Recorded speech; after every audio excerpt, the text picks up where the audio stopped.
Okay, boys and girls, let us start.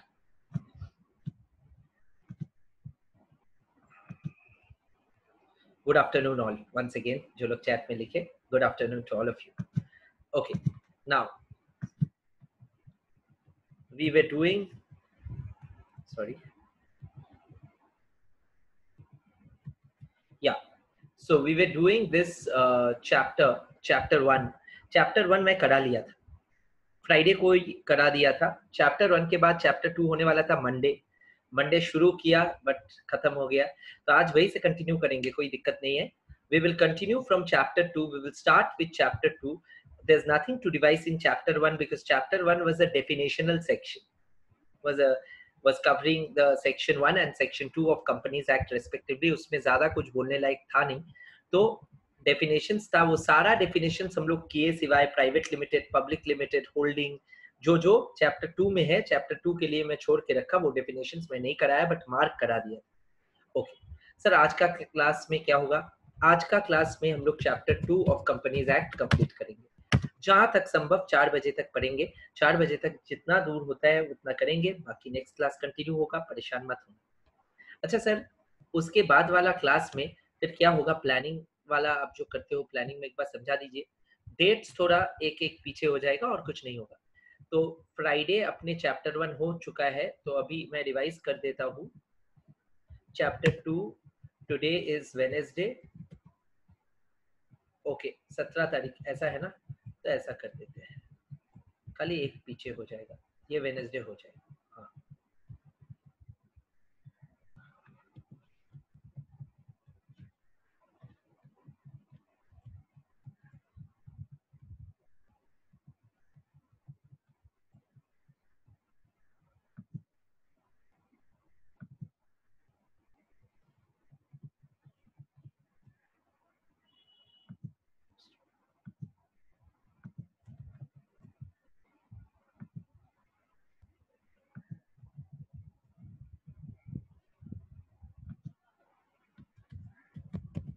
Okay. So revise schedule मैं कुछ दिखा रहा हूँ. आज चैप्टर 2 होगा वेडनेसडे, ठीक है.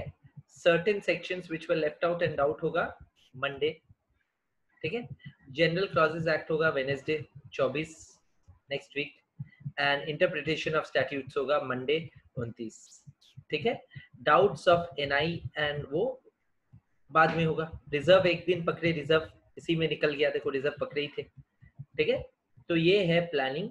तो सर इसका डेट बता दीजिए.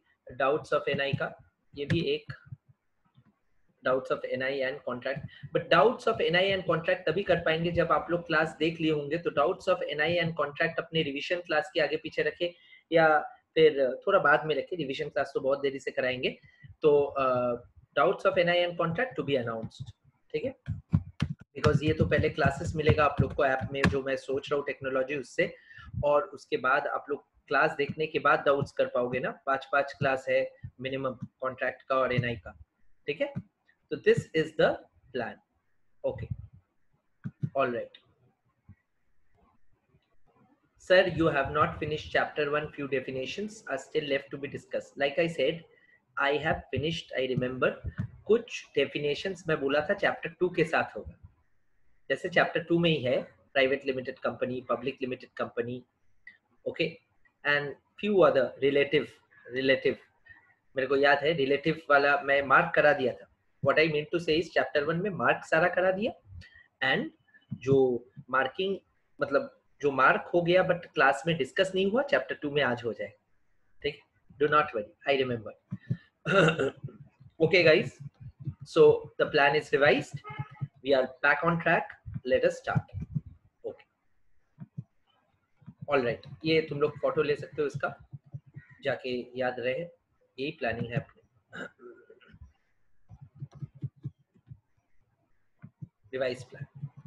Okay all right people. सो चैप्टर 1 में क्या क्या बाकी था एक बार सर बोलिए, उसके बाद ही चैप्टर 2 घुसिए तो समझ में आएगा.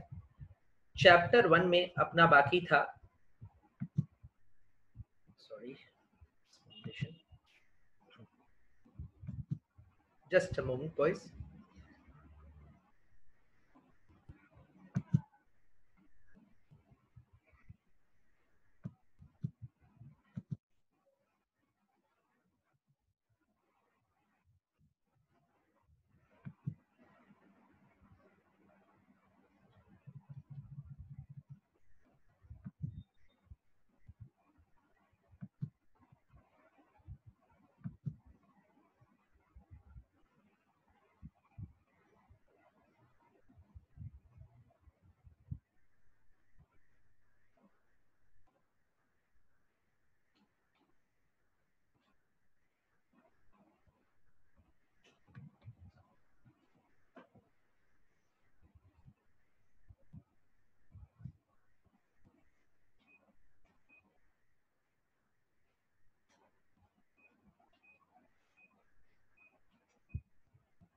Okay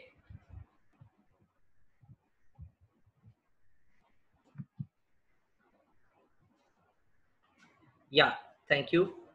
Someone is saying, sir, connect your laptop to a charger. I will. Don't worry.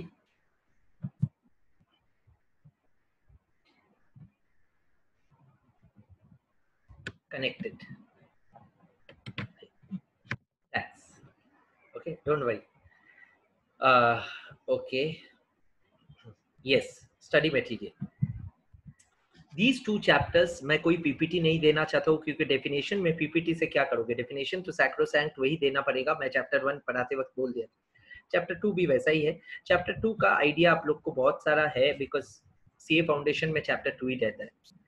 Okay तो सर ये जो incorporation and incidental matters thereto, yes this will be done. But मैं पहले वो डेफिनेशंस देखना चाहता हूँ जो डेफिनेशंस में मार्क कराया था जैसे रिलेटिव वगैरह जो चैप्टर 2 के साथ होगा बोला था. इससे स्टार्ट करेंगे. डोंट वरी, कुछ नहीं छोड़ेंगे. ओके और पहले जो छूट गया वो तो एक्स्ट्रा टॉपिक्स में होगा ही. All right. Okay there you go. We have done all these. Section 1 में बहुत अच्छे से एप्लीकेबिलिटी एंड स्कोप समझाया था.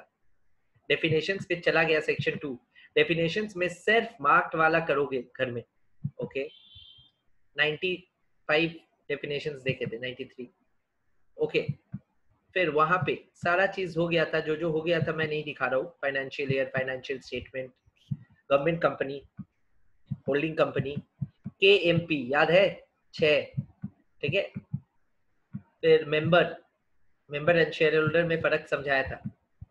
फिर सर क्या पढ़ाए थे बता रहा हूँ सब. Don't worry. सर ओपीसी तो नहीं पढ़ा है. ओपीसी सेक्शन तुम्हारा चैप्टर 4 में, चैप्टर 2 में अलग से होगा. प्राइवेट कंपनी चैप्टर 2 मार्क कराया था. सर प्रोमोटर आप नहीं कराए. प्रोमोटर हाईलाइट करो. Highlight promoter. मैं पहले प्रोमोटर समझाऊंगा, कुछ छोड़ूंगा नहीं इसलिए मैं थोड़ा सा फिनिकी हुआ about living anything. Highlight promoter.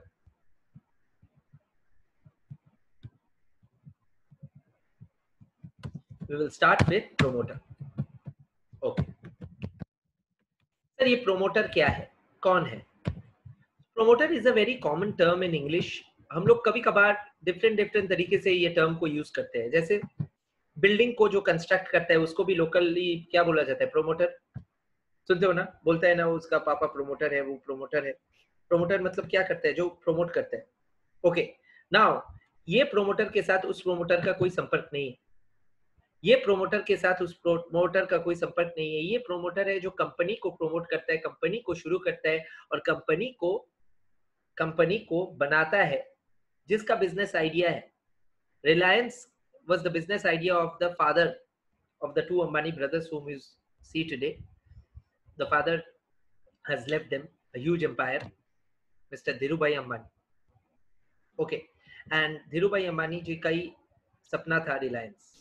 तो वैसा ही he was the promoter of Reliance. Promoter means the person having the key idea and taking all necessary steps to start the business and grow the business. Okay, he is the promoter. तो sir ये promoter का definition क्या companies act में भी अलग से दिया हुआ है? हाँ दिया हुआ है ना, वही तो पढ़ रहे. 269 सेक्शन 2 सबसेक्शन 69. प्रोमोटर 3 जन को बोलता है. 3 क्लासेस ऑफ पीपल या 3 types of people can be denominated और you know said to be promoters. Who? The person named as such. देखो बोल्ड किया हुआ है इसलिए मैं बुक का दाग दिया. मैं बोला ये बुक सही बना. Named as such in a prospectus. मतलब अगर प्रोस्पेक्टस का, कंपनी का प्रोस्पेक्टस में किसी को अगर प्रोमोटर बोल के तुम चिन्हित कर दिए तो फिर वो प्रोमोटर है. याद करो प्रोस्पेक्टस में अपने विच स्टेटमेंट इन प्रोस्पेक्टस में पढ़े थे ना, उसमें प्रोमोटर था ना सेक्शन 35 में. सिविल लाइबिलिटी किसी को अगर याद है बहुत सही से, उसमें liability of the persons issuing the prospectus जिनका नाम रहेगा उसमें प्रोमोटर का नाम भी था. ठीक है ना. अच्छा सर पहला नाम ही प्रोमोटर था. ओके नाउ सर प्रोमोटर और कौन? 2 जन है. Control over the affairs of the company. Sir ये क्या डायरेक्टली होना चाहिए या इनडायरेक्टली होने से भी चलेगा? इनडायरेक्टली होने से भी चलेगा। हो सकता है ना someone else is pulling the strings and someone is just showing the face। वही चीज को बोला जाता है टैक्स के लिए। वो ज्यादातर होता है किसी का पैसा है बिजनेस करने का बट वो पैसा दिखाना नहीं चाहता है। वो अगर पैसा दिख गया उसका तो फिर इनकम टैक्स वाले उसको खत्म कर देंगे, काला पैसा। और वो क्या कर रहे हैं? रेस्टोरेंट बिजनेस कर रहे हैं। तो कलकत्ता कॉलेज से ऐसा बहुत रेस्टोरेंट्स है। सर आप तो पूरा नाम कर रहे हो। हाँ, बड़ा बड़ा चेन जिन लोग का पैसा किसी और का है और दिखावा करना पड़ता है किसी और का, नाम किसी और का, प्रोमोटर का नाम किसी और का दिया हुआ है। तो companies act is going beyond it and पर्दे के पीछे कौन छुपा है वो पकड़ने के लिए क्या बोल रहे हैं कि जिसका control over the affairs of the company, जिसका पैसा है वो कंट्रोल करेगा ही बिजनेस को। तो control over the affairs of the company directly और indirectly, whether as a shareholder, director और अदरवाइज, इसलिए अदरवाइज भी ऐड कर दिया। डेफिनेशन जब बनाया जाता है ना, बहुत ही क्रूशियली बनाया जाता है क्योंकि एक शब्द इधर उधर हो जाने से पूरा मीनिंग चेंज हो जाएगा। सर ये डेफिनेशन कौन बनाता है? Legislative body of the government, parliament. Act ही तो उसने बनाया। सर लिखता पॉलिटिशियन लोग, एमएलए एमपी लोग लिखते हैं। तुमको क्या लगता है दोपहर को मैं जोक करता हूँ? नहीं, ठीक है। वो लोग कैसे लिखेगा? You need finest of the draftsmen of the country to produce and reproduce such language where ambiguity has to be, you know, eradicated, and where the thought has to be so simple and so clear and so just and so fair that it will affect the lives of the millions, and millions will find it easy. Usually who drafts it? Top level UPSC administrative officers. Their drafting skill is very nice, and of course that's why they are learned. That's why UPSC is one of the toughest exams to crack, rightfully. Sir वो लोग ही chief secretary of ministry होते हैं। हाँ, ministry का chief secretary हमेशा वही होते हैं, कलेक्टर, ठीक है। तो वो जो आईएएस रैंक्स के ऑफिसर है वो लोग ही एक्चुअली एडमिनिस्ट्रेशन देखता है। मिनिस्ट्री का मिनिस्टर तो नाम, वोट और गाड़ी और पावर। Okay sir. सर ऐसा है कि वो लोग एकदम लर्नड नहीं है, कुछ कुछ लोग हैं लर्नड, कुछ कुछ लोग हैं, कुछ। ओके, नाउ द फंडा इज, सर तो तीन बंदे आप बोले प्रोमोटर होगा, कंपनीज एक्ट बोल रहे हैं। एक है named in the prospectus, P, prospectus याद रखो। दूसरा याद रखो control over affairs, control over affairs, company का अफेयर्स में जिसका कंट्रोल है, डायरेक्टली हो इनडायरेक्टली हो। और तीसरा, in accordance to whose advice, direction, instructions the board of directors is accustomed to act। मैं बोला ना, पर्दे के पीछे से बहुत लोग सामने किसी और को रखता है और पीछे से वो लोग काम कर रहे हैं, they are pulling the strings। तो वही चीज यहाँ पे बोल दिया, साफ साफ पॉइंट सी वही बोल रहे हैं कि जिसका एडवाइस, डायरेक्शन और इंस्ट्रक्शन लेके बोर्ड अल्टीमेटली एक्ट करेगा वही प्रोमोटर है, जाहिर है। तो ये है प्रोमोटर। और इससे क्या होगा, प्रोस्पेक्टस में प्रोमोटर अगर सामने नहीं भी रहेगा तो उसको प्रोमोटर बोल के उसको तुम लायबल कर पाओगे, क्योंकि प्रोमोटर का डेफिनेशन इतना वाइड बना दिया गया। Now you see the importance of the definition. Okay, ना देख के एक बार लिखो, खुद का कॉपी में लिखो मेरे साथ, जैसे मैं करता हूँ क्लास में वैसे ही करो। तो ये बेस्ट प्रैक्टिस ऑनलाइन क्लासेस में हो जाएगा। आगे जाके देखो सीए फाइनल में सारा क्लासेस ऑनलाइन होने वाला है, गारंटी दे रहा हूँ। ऑफलाइन मोड उठ जाएगा। मैं फ्यूचर लेके सोचता हूँ, तुम लोग भी सोचते हो। तुम लोग को क्या लगता है कि ऑफलाइन मोड वापस नहीं, दुनिया चलेगा, हम लोग रहेंगे, पढ़ाई लिखाई होगा, सब कुछ होगा, but dependency on online will grow. So अभी से ऑनलाइन क्लासेस का भी best habits, best practices curate करके रख दीजिए। और ऑनलाइन क्लासेस का सुविधा तो आप लोग को दिखाई दे रहा है, लाइव ऑनलाइन का, लाइव का फील भी है, रेगुलरिटी है, एंड घर में कसरत, मेहनत कम हो रहा है। ये जो आने जाने का स्ट्रेस था आप लोग का, कॉस्ट था, टाइम कॉस्ट, मनी कॉस्ट, सबका बच गया, टीचर का भी बच गया। पार्किंग का स्ट्रेस होता था मेरा, वो जगह था बट फिर भी। तो द आइडिया इज सबका सबका स्ट्रेस एकदम घट गया है from the perspective of education industry, and this is going to stay and this is going to change at least a year. तो ये होगा, और ये हैबिट जब सबका हो ही जाएगा तो बेस्ट प्रैक्टिसेस क्यूरेट कर लो जब भी क्लासेस कर रहे हो, कॉपी लेके जैसे रियल क्लास में करते थे वैसे। मैं कल एक क्लास में, कल या परसों मेरे को याद नहीं, परसों ही शाम वाला क्लास में तुम्हारा लाइव क्लास में सबको आंसर देने के लिए कहा, सबको आंसर देने के लिए 20 जन थे, तो 20 जन में से जो भी हाथ उठाया आंसर दिया। यहाँ पे भी हाथ उठा सकते हो, you can raise your hands. Okay, so all these things are there. We will use the technology to the fullest in order to give you the same feel as we have in live class, just that here teacher won't be able to see the students. Okay, anyway, that too is possible if you enable your webcam. Okay, all right. So promoter का 3 definition का number 1 क्या था? Person named in prospectus. Annotate मत करो, अभी करने पाओगे। Okay, now person named in prospectus. Number 2 कौन है बताओ? Control over FAS, control over keywords. देखो मैं भी keywords ही याद रखता हूँ। Control over FAS, very good. Control over affairs of the company, and last, अच्छा ये इसमें D and I, ये सब में ही ब्राउनी पॉइंट्स मिलता है। कोई लिख दे तो एग्जामिनर क्या सोचेगा, ये बंदे को सब आता है या फिर फुल कॉपी किया, दोनों में से एक होगा। ठीक है, कंट्रोल ओवर अफेयर्स डायरेक्टली और इनडायरेक्टली। और थर्डली क्या? In accordance to whose directions, instructions, in accordance with whose directions or instructions the board acts, the board of directors acts. तो ये 3 ही बंदा प्रोमोटर है सर, ये बाकी था last class. Okay, prospectus sir बचपन में किए थे चैप्टर 3 करते वक्त। ठीक है, पब्लिक कंपनी में बोला, आज कहूंगा पब्लिक प्राइवेट दोनों। ठीक है, इनफैक्ट पब्लिक प्राइवेट से ही स्टार्ट करा देंगे, कोई इशू नहीं। रिलेटेड पार्टी, ये सर बाकी था, यही बोल रहे थे संपूर्ण। Okay, related party and relative में मार्क कराया था, मैं बोला था नेक्स्ट दिन करूंगा चैप्टर 2 के साथ, और रिलेटिव एंड रिलेटेड पार्टी से ही क्लास शुरू कर रहा हूँ। Do not worry, I want you guys to go through honestly, मतलब होता है ना कि मैं क्लास सुन रहा हूँ बस, ऑनेस्टली अभी गो थ्रू करो जो स्क्रीन में है, या फिर तुम्हारा किताब है, तुम्हारा किताब निकाल के बैठना चाहिए तुमको और अच्छे से। तो पेज में आके सबसेक्शन 76(2) का खोल के रिलेटिव का डेफिनेशन एक बार पढ़ो, रिलेटेड पार्टी का।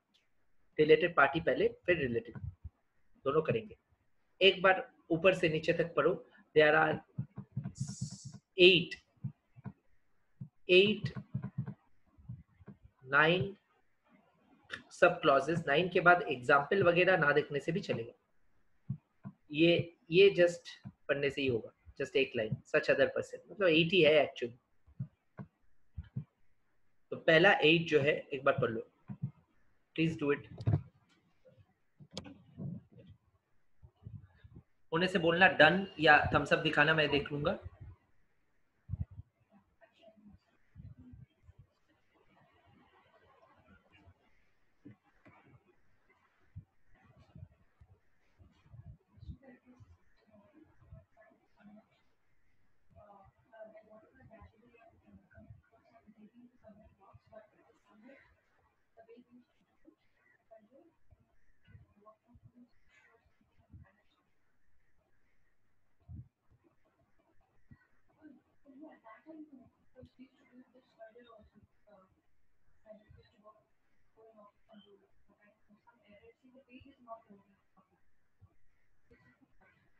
ओके,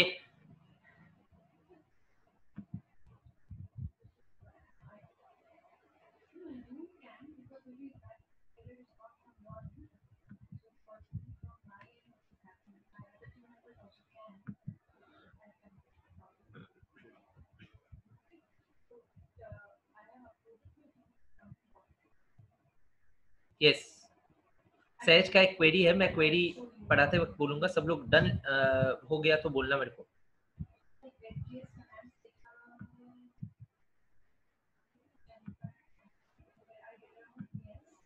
ओके, आई गेस मेरे एक मिनिमम टाइम मिल गया पढ़ने के लिए। अभी मैं बोल रहा हूँ एक एक करके। देखो, रिलेटेड पार्टी ये एक टर्म है जो एक ऑडिटर को और एक सीए को खास करके बहुत अच्छे से समझना चाहिए। मैं क्यों बोला एक ऑडिटर एंड सीए को खास करके, more than anyone else a auditor and CA shall understand the meaning of the word related party. Just a moment, I have to show patience today. last दिन तोड़ दिया था।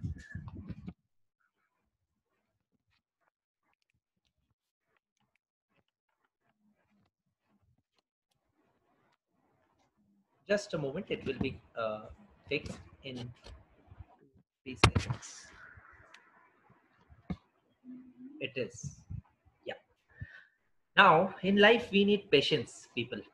Now रिलेटेड पार्टी में जो बोल रहा था, रिलेटेड पार्टी में नंबर वन प्रॉब्लम नहीं, नंबर वन चीज मैं जो बोल रहा था गौर करना, एक सीए को रिलेटिव पार्टी अगर पता है तो उसको सब कुछ पता है।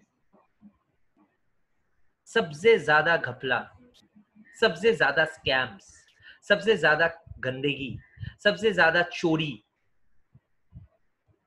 जो ट्रांजैक्शन से होता है वो रिलेटेड पार्टी ट्रांजैक्शन से होता है। AS18 accounting standard 18 related party transactions के बारे में क्या बोलते हैं, बहुत गहराई में जाके कोई पढ़ ले। IFRS में रिलेटेड पार्टी का क्या एम्फेसिस है वो अगर जान ले। कंपनीज एक्ट में क्या बोला जा रहा है रिलेटेड पार्टी, वो तो अभी सीख रहे हैं, सेक्शन 276 एंड रिलेटिव 277। ये सब एकदम क्रूशियल चीज है सीए फाइनलिस्ट का, इंटर का। ओके, सीए का ठीक। ओके, नाउ सर कौन है रिलेटेड पार्टी और क्यों यहाँ पे चोरी होता है, सब एग्जांपल देके एकदम गहराई तक समझाइए फाइनल लेवल का। हाँ एकदम।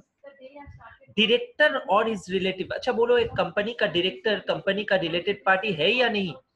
बिल्कुल है, रिलेटेड पार्टी तो है ही। कंपनी का डायरेक्टर कंपनी का रिलेटेड पार्टी नहीं होगा? डेफिनेटली होगा सर।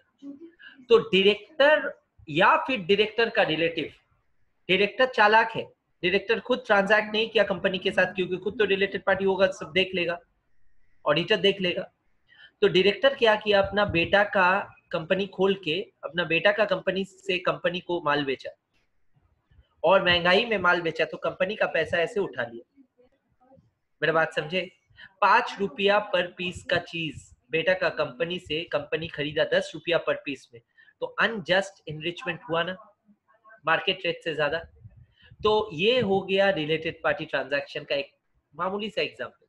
तो कंपनीज एक्ट क्या बोला, रिलेटेड पार्टी कौन कौन है? डायरेक्टर भी है, उसका रिलेटिव भी है, उसका रिलेटिव का डेफिनेशन तो रिलेटिव में पढ़ेंगे। बेटा उसका रिलेटिव होगा, हाँ बिल्कुल, कोई शक नहीं। केएमपी और इज रिलेटिव, सर डायरेक्टर क्यों सर? केएमपी भी तो इंपॉर्टेंट है, और केएमपी का डेफिनेशन लास्ट दिन कराए थे, है ना? Section 2 subsection 51, section 2 subsection 51 defines KMP as 5 और एक ऐड हुआ, याद है? कौन कौन? सीईओ, एमडी, मैनेजर स्लैश देके तीनों एक ही में। फिर मैं बोला था सीएस, कंपनी सेक्रेटरी, बड़ा कंपनीज में परमानेंटली अपॉइंट करना पड़ता है। फिर मैं बोला था सीएफओ, होल टाइम डायरेक्टर, याद है? 4। और 5वां था नया वाला अमेंडमेंट, मैं अमेंडेड पढ़ाया था, और अमेंडमेंट में मैं बोला था नया एक बंदा जिसको बोर्ड ने बोल दिया ये भी केएमपी होने लायक है, मैं बोला था जनरल मैनेजर कोई भी कंपनी का। तो ये सारा केएमपी या इनका रिलेटिव भी रिलेटेड पार्टी होगा, आपसे होना भी चाहिए। A firm in which a director or manager or his relative is a partner, of course मैं डायरेक्टर हूँ, मेरा फर्म, मैं जिस कंपनी में डायरेक्टर हूँ उस फर्म और उस कंपनी का रिश्ता में रिलेटेड पार्टी दिख रहा है ना? Naturally sir. A private company in which a director और मैनेजर और इज रिलेटिव इज मेंबर और डायरेक्टर। तो देखो ये 3, 4 एंड 5 ना एकदम आसान है। क्यों सर? 3, 4, 5 बोल रहे, 3, 4, 5 बोल रहे कि firm, private company and public company. But अंदर का माल एक ही है सर। अंदर का माल मतलब अंदर का जो लिखा हुआ चीज है DMR, डायरेक्टर, मैनेजर और रिलेटिव। देखो यहाँ पे भी DMR, डी को गंदा कुछ लग रहा है बट अभी के लिए वही मान लो डी, ठीक है। DMR यहाँ पे भी सर वो है, हाँ बिल्कुल DMR। बट यहाँ पे एक वो है, पब्लिक लिमिटेड कंपनी में तो हर कोई शेयर खरीदता है, तो यहाँ पे बोल दिया 2%, minimum 2% paid up share capital होना चाहिए, तब तो सब्सटैंशियल है। क्लियर है? 5 तक पूरा क्लियर है। नंबर 1 में बोला डी, नंबर 2 में बोला एम, मतलब की मैनेजरियल पर्सन, मतलब एम ही पकड़ रहा हूं। D M, D R, D and R, M and R, मतलब डायरेक्टर एंड इज रिलेटिव और इज रिलेटिव, एंड KMP और इज रिलेटिव। एंड उसके बाद firm, private company and public company, जहां पे DMR मेंबर है या पार्टनर है। क्लियर है? Is it clear? देखो कितना आसान हो गया। अच्छा सर, आरपी इतना आसान है? आरपी कौन है? Related party. ओके, अब 7 में आ जाइए। 7 में जल्दी से आइए। देखो थ्योरी पढ़ने का ट्रिक्स एंड ट्रेड एक ही है, ट्रिक्स ऑफ द ट्रेड एक ही है। मैं हमेशा बोलता हूँ प्रैक्टिकल पढ़ो, थ्योरी पढ़ो, सब पढ़ाई का अलग अलग ट्रिक्स होता है, तो ट्रिक एक ही है। The trickery lies in imagination. मैं इमेजिन करके पढ़ा रहा हूँ, तुम भी इमेजिन करके पढ़ रहे हो। The more you imagine, the more vivid sketch you get in your head, the longer it stage in your head. Okay, all right. So come to point number 6 and 7. Tell me the body corporate। अब तो ऊपर चला गया, देखो firm, private, public, फिर क्या बोला? Body corporate. We are going to super, from subset to superset, नीचे से ऊपर जा रहे। ओके, तो body corporate whose board of director, managing director or manager is accustomed to act in accordance with advice। ये वही चीज, पीछे रह के वॉर करने की तरह, ठीक है। मतलब कोई अगर सामने नहीं आ रहा है बट सजा के ऐसे रखा, जाके लगे कि मैं रिलेटेड पार्टी नहीं हूं, जाके ना ये कर पाए, इसीलिए डेफिनेशन में घुसा दिया ये पॉइंट। बोल रहा है कि कोई भी body corporate, any body corporate जिसका बोर्ड, MD और manager is accustomed to act in accordance with the advice of director और मैनेजर। मतलब मेरा कंपनी का डायरेक्टर, एक्स लिमिटेड का डायरेक्टर या मैनेजर अगर कोई और बॉडी कॉर्पोरेट को इनडायरेक्टली कंट्रोल कर रहा है, उसका बोर्ड को कंट्रोल कर रहा है, वो बॉडी कॉर्पोरेट भी रिलेटेड पार्टी है एक्स लिमिटेड का। अ पर्सन हुज एडवाइस और डायरेक्शंस और इंस्ट्रक्शंस अ डायरेक्टर और manager is accustomed to act. तो पर्सन बोल दिया, यानी पर्सन, देखो बॉडी कॉर्पोरेट छोड़ के अभी और ब्रॉड कर दिया, बोला एनी पर्सन, एनी पर्सन। और लैंग्वेज एक है, देखो एडवाइस, डायरेक्शन और इंस्ट्रक्शन, यही सब लैंग्वेज तुम लोग को याद रखना पड़ेगा। एडवाइस के बाद भूल जाओगे। ADI, आदि। आदि कौन है sir? A for advice, D for direction, I for instruction, ADI, ठीक है। तो ये वर्ड्स का इंपॉर्टेंस और लैंग्वेज का इंपॉर्टेंस मैं बोला था ना पढ़ाते वक्त, मैं हमेशा समझाऊंगा लैंग्वेज। और भी समय आ गया, नवंबर ज्यादा दूर नहीं है, देखते देखते आ जाएगा। और घर में ये जो टाइम मिला है ना, मतलब मैक्स करके पढ़ने का टाइम मिला है स्टूडेंट कम्युनिटी के लिए, जैसे कि CA students community, CA students community, CMS students community, ये पढ़ने के लिए बहुत अच्छा समय है। बट हाँ, घर में मुश्किल है, बहुत काम करना पड़ रहा होगा, घर में देखभाल करना पड़ रहा होगा, रिस्क है, वो तो है ही। बट आई टेल यू पढ़ाई का पर्सपेक्टिव से अगर समय किसी को मिल रहा है घर में बैठ के पढ़ने का, घर वाले अगर संभाल ले रहे हैं बाकी चीज, तो फिर ये बेस्ट टाइम है, बेस्ट टाइम है 2020। घर में बैठ के खाली पढ़ते रहो। तो मैं क्या बोला? मैं बोला कि लैंग्वेज, देखो एडवाइस लिखने के बाद automatically conjointly D and I भी लिखना चाहिए, डायरेक्शन एंड इंस्ट्रक्शंस। ओके, तो अब क्या बोला? Provided that nothing in sub clause 6 and 7 shall apply to advice, directions, instructions in professional capacity। अच्छा, मैं हूँ कंसल्टेंट, मैं कंसल्टिंग बिजनेस में हूँ। मैं दूसरा एक कंपनी बोर्ड को मैनेजमेंट कंसल्टिंग किया, बोर्ड ऑफ डायरेक्टर्स को मैनेजमेंट कंसल्टिंग किया। वो लोग बोला लोन रेस करेगा, फाइनेंसिंग करवाएगा, लोन रेस करेगा। ये loan lease and sale back transaction से करेगा। पता नहीं तुम लोग को, फाइनेंस का हार्डकोर चीज है। Lease and sale back transaction क्या होता है सर, अभी नहीं बोलूंगा, टाइम आने पे देखोगे, सीए फाइनल का फाइनेंस में पढ़ोगे। Lease and sale back transaction, lease and sale back transaction में मैं सलाह दिया, एक बोर्ड को दिया था कुछ महीना पहले। तो सलाह दिया, वो सलाह दिया कि आपको क्या करना चाहिए, ट्रांजैक्शन को कैसे डिजाइन करना चाहिए, जाके सब्सटेंस ओवर फॉर्म में भी आपका दिक्कत ना है, फॉर्म सही रहे, टैक्स प्लानिंग भी सही रहे, लीस्ट कॉस्ट मेथड में आपका लोन उठाए। तो एक कॉम्प्लिकेटेड ट्रांजैक्शन बना दिया। तो ये क्या था, कंसल्टिंग, एक कंसल्टिंग फीस मेरे को मिलेगा। अब क्या मेरा कंपनी अगर रहता, मेरा फर्म है, मेरा कंपनी अगर रहता, तो मेरा कंपनी का क्या रिलेटेड पार्टी बन जाता? वो नहीं, ये प्रोविसो में आ जाता, बोलता देखो लिखा हुआ है, प्रोवाइडेड दैट नथिंग इन 6 और 7 एडवाइस, इंस्ट्रक्शन और direction shall apply if I am giving the opinion, advice, instruction या डायरेक्शन इन प्रोफेशनल कैपेसिटी। ऐसे सीए अगर मैं दे रहा हूँ तो ठीक ही है ना, तो मैं कमाने के लिए दे रहा हूँ। क्लियर है? तो ये है फंडा। Okay, now let us come two point number 8। वापस बॉडी कॉर्पोरेट आ गया सर। हाँ, इंपॉर्टेंट है ना। होल्डिंग सब्सिडियरी क्या तुम्हारा रिलेटेड पार्टी होना चाहिए या नहीं होना चाहिए? बिल्कुल होना चाहिए। तो वही पॉइंट नंबर 8 में है, पढ़ो। होल्डिंग सब्सिडियरी और एसोसिएट ऑफ सच कंपनी, यानी कि एक्स लिमिटेड का जितना भी होल्डिंग है, जितना भी सब्सिडियरी है, जितना भी एसोसिएट है, वो सारा आरपी है एक्स लिमिटेड का, बिल्कुल है, होना ही चाहिए। ठीक है, होल्डिंग सब्सिडियरी खोल के ही तो सीरीज ऑफ ट्रांजैक्शंस बढ़ाता है और गुमराह करता है। ठीक है, subsidiary of a holding company to which it is also a subsidiary, मतलब मैं अगर किसी का सब्सिडियरी हूँ और कोई और अगर उसी आदमी का सब्सिडियरी है, उसी होल्डिंग कंपनी का, तो हम लोग को सब्सिडियरीज हुआ, तो इसको बोला जाता है को subsidiary. So you can write beside b the language for this thing, they are known as co subsidiaries. Co, C O, same parent का, सेम होल्डिंग का दो सब्सिडियरी को आपस में बोला जाता है को सब्सिडियरी। ठीक है। सी, an investing company or venturer of the company. C is an investing company or venturer of the company.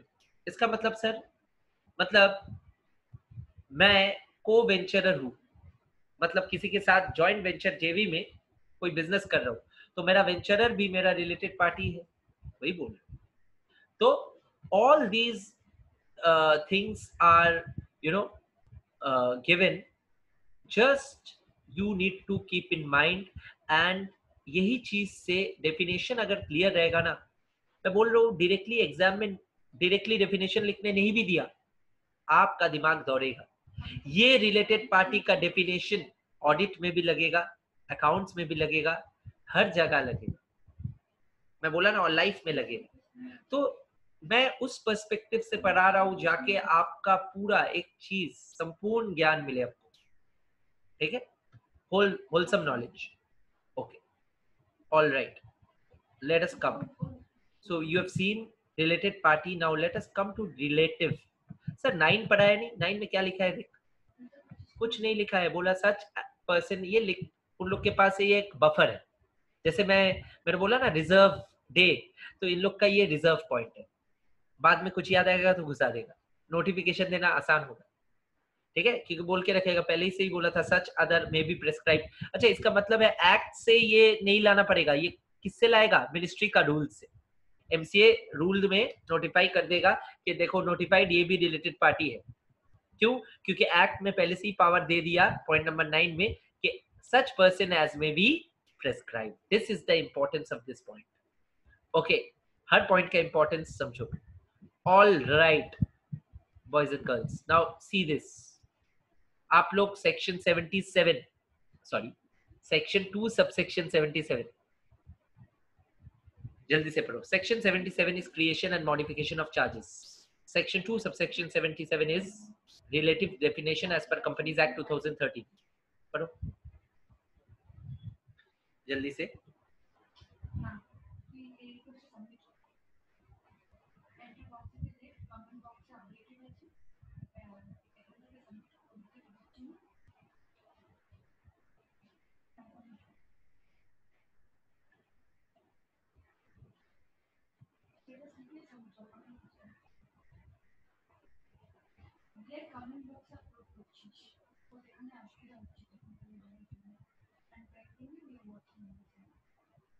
पढ़ लिए तो बोलना पूरा definition.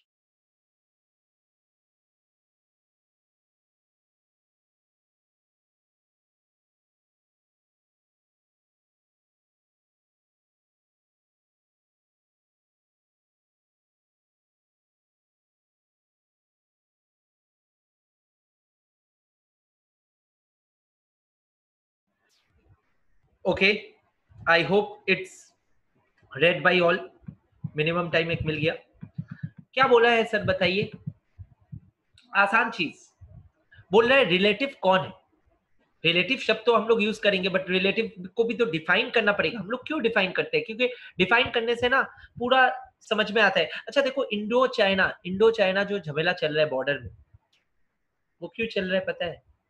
I am going beyond all politics. I am going beyond all political thoughts. I am plain and simply saying it is a national emergency both for India more because we are threatened by their actions, and it is happening because the borders are not clearly defined.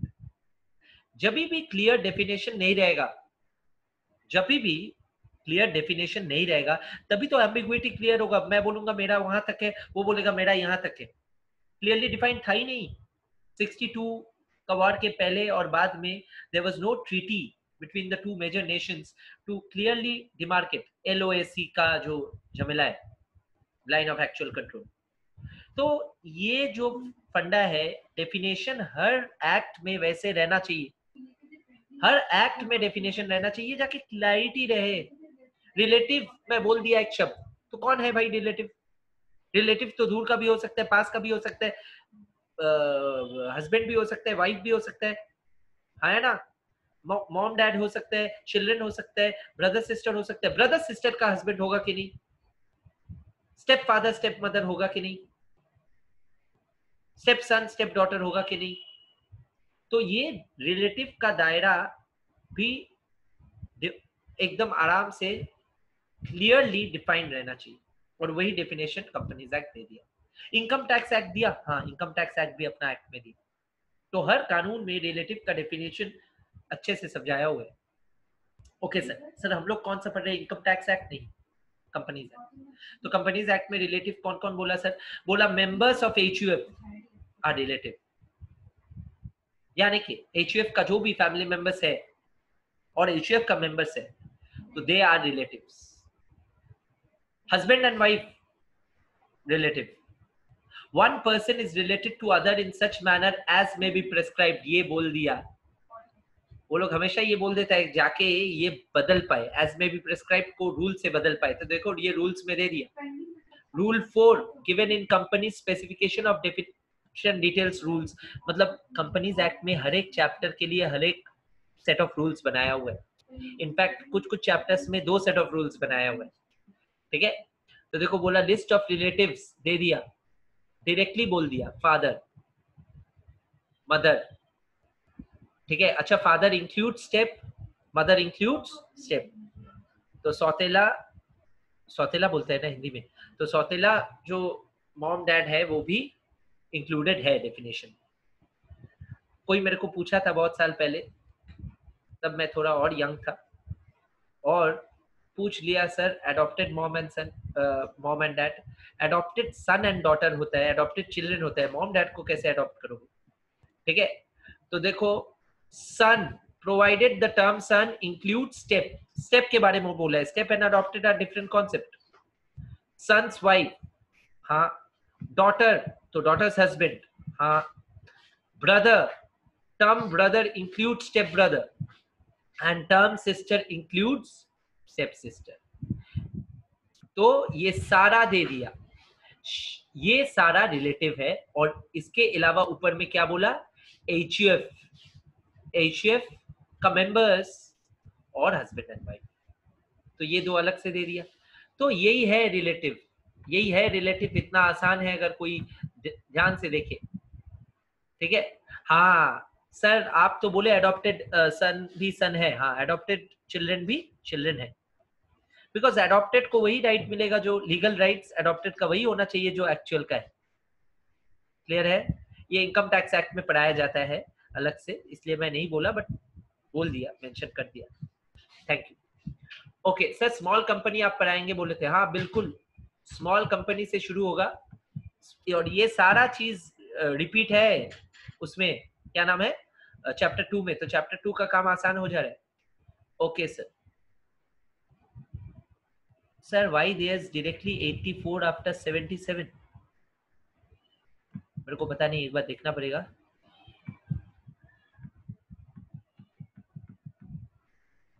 Okay, Shivam is asking sir 84 77 के बाद 78 79 80 81 कहाँ गया? 82 83 strike out हो गया, ठीक है, इसीलिए। Okay sir, small company का मतलब समझाइए और शुरू कीजिए स्मॉल कंपनी से आज का क्लास। और उसके बाद देखो, स्मॉल कंपनी के बाद मैं कुछ नहीं दिया था तुम लोग को, एक बार याद दिलाना चाहता हूँ। स्मॉल कंपनी दिया था, लेकिन बोला था ना स्मॉल कंपनी इंपॉर्टेंट है चैप्टर 2 के साथ। ओके, स्मॉल कंपनी तुम लोग एक बार देखो। कहाँ पे देखोगे? बुक में। एक बार, just once, whatever little you understand you see, I want you to see. थोड़ा सा डिफरेंट स्टाइल में पढ़ा रहा हूँ, जाके तुम लोग का एंगेजमेंट बना रहे, इसीलिए reading is very important. Read करो, मैं देख रहा हूँ तुम रीड नहीं कर रहे हो, करो।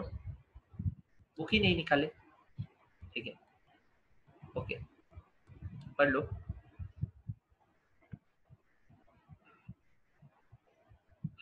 हाईलाइट करना जिन लोग के पास हार्ड कॉपी है, मैं जो हाईलाइट करने वाला हूँ।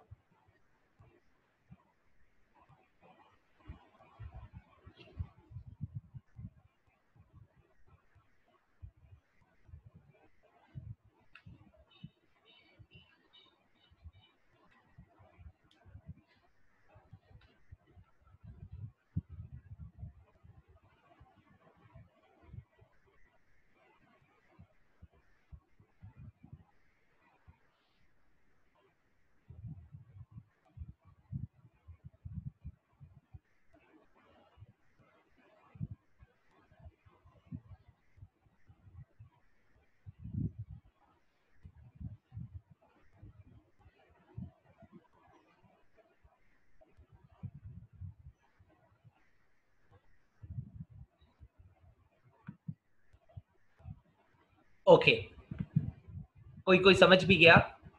एक चीज देखो, बोल्ट किया, इसलिए मैं बोला बुक इस बार अच्छा बना है सी इंस्टीट्यूट का, they have upgraded. Definitely more beautiful हो सकता है, बहुत कुछ ही हो सकता है दुनिया में। तो ये जो शब्द है ना, ये वो लोग बोल्ट कर दिया, और मैं इसी को थोड़ा डिजाइन काट कुट कर रहा हूँ। एंड, एंड इसका मतलब क्या है सर? इसका मतलब क्या है तुम लोग को भी पता है, एंड और में फर्क इन लॉ। ओके, एंड का मतलब होता है कि ये भी, एंड का मतलब होता है ये भी। ओके, मतलब दोनों साथ में, ट्विन कंडीशंस को साथ में कंप्लाई करने से एक कंपनी स्मॉल कंपनी होगा। नवंबर में, नवंबर 2019 में जिन लोग का फाउंडेशन था, वो लोग देखे हैं ये पेपर में, स्मॉल कंपनी लेके एक आया था स्मॉल सवाल। बहुत लोग समझ नहीं पाया, जो लोग मेरा क्लास फाउंडेशन में अच्छे से किया था, स्मॉल कंपनी का डेफिनेशन मैं तब भी पढ़ाया था, मेरे को याद है, और वो लोग टैकल कर लिए। नवंबर 19 का बैच का बोल लो। ओके, फाउंडेशन का, इंटर का नहीं। ओके, फाउंडेशन में आया था, हाँ चैप्टर 1 2 से आता है, कंपनीज एक्ट तो सिलेबस में है ही। ओके, ऑल राइट सर, थोड़ा बताइए फिर इसको अच्छे से, क्या है स्मॉल कंपनी, हम लोग भूल गए। बिल्कुल, अभी भी सिलेबस में है तो अभी भी पढ़ाऊंगा, ठीक है। स्मॉल कंपनी एक कंपनी है प्राइवेट लिमिटेड कंपनी। क्यों sir? Other than public company. देखो लैंग्वेज ऐसे बोलता है, प्राइवेट डायरेक्टली नहीं बोलता है। प्राइवेट का डेफिनेशन में भी प्राइवेट को प्राइवेट नहीं बोला, बोला कंपनी अदर देन पब्लिक। तो other than a public company paid up share capital of which does not exceed 50 lakh. मतलब ऐसे लिख सकते हो पहला कंडीशन वन में PUSC less than equal to 50 lakh. PUSC क्या है? Less than equal to 50 lakh. Sir 50 lakh के नीचे होगा PUSC? हाँ, 50 लाख या नीचे। डज नॉट एक्सीड का मतलब है 50 लाख तक अगर PUSC है तो वो स्मॉल कंपनी बन सकता है, प्राइवेट लिमिटेड कंपनी। और higher amount as may be prescribe which shall not be more than 10 crore. तो बोल दिया कि ये 50 लाख को बढ़ा सकता है। कौन कौन बढ़ा सकता है? Administrative body, ministry, MCA, ministry of corporate affairs is the administrative ministry for looking after companies act 2013। तो MCA अगर चाहे तो बढ़ा सकता है, ये 50 लाख को 2 लाख कर सकता है, 3 लाख कर सकता है, 5 लाख कर सकता है, बट 10 करोड़ के ऊपर नहीं कर पाएगा। 10 करोड़ के ऊपर करने के लिए भी कर सकता है, बट क्या करना पड़ेगा? तब मिनिस्ट्री कर पाएगा या पार्लियामेंट? तब पार्लियामेंट में ही जाना पड़ेगा, अमेंडमेंट बिल पास करना पड़ेगा। बात समझे? तो ये है फंडा। लैंग्वेज को अभी समझते हैं।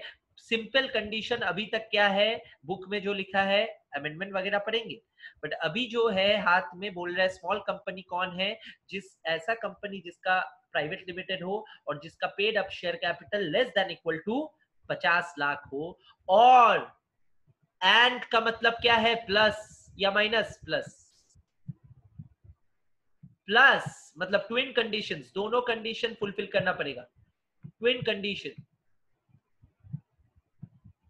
ट्विन कंडीशन, जुड़वा कंडीशन, मतलब दोनों साथ में। ट्विन का मतलब दोनों साथ में, याद जाएगा।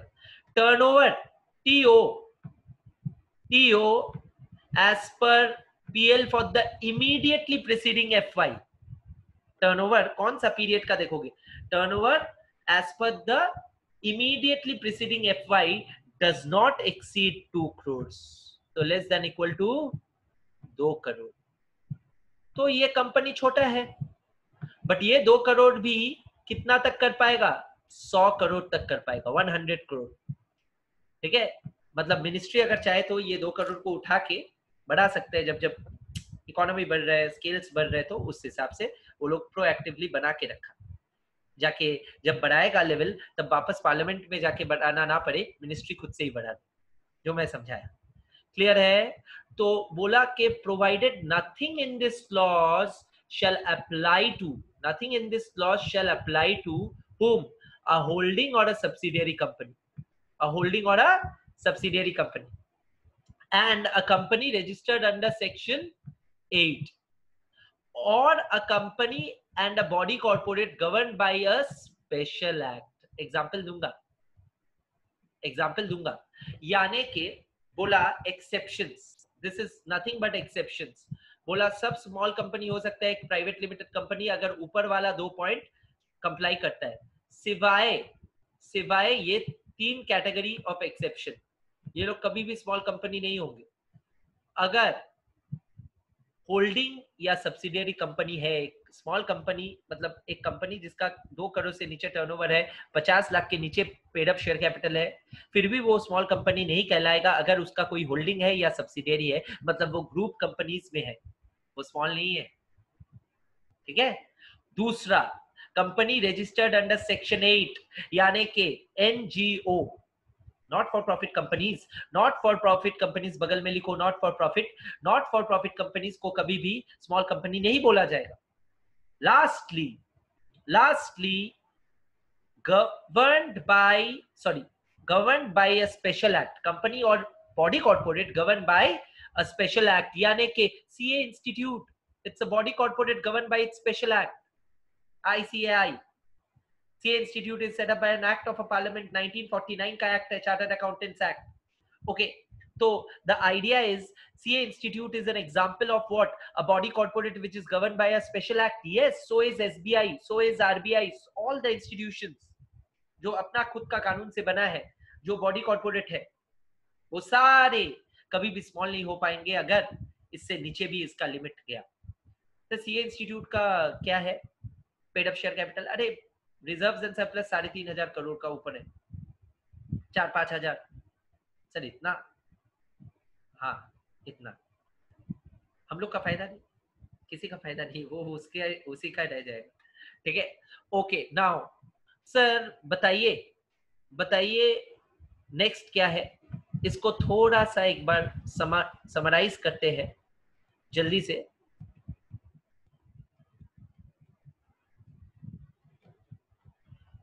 जस्ट मोमेंट, तुम लोग भी कॉपी में कॉपी कर लो या फिर खुद से भी लिख सकते हो। सेक्शन 285 सारा नाम सेक्शन नंबर ये सब याद रहना।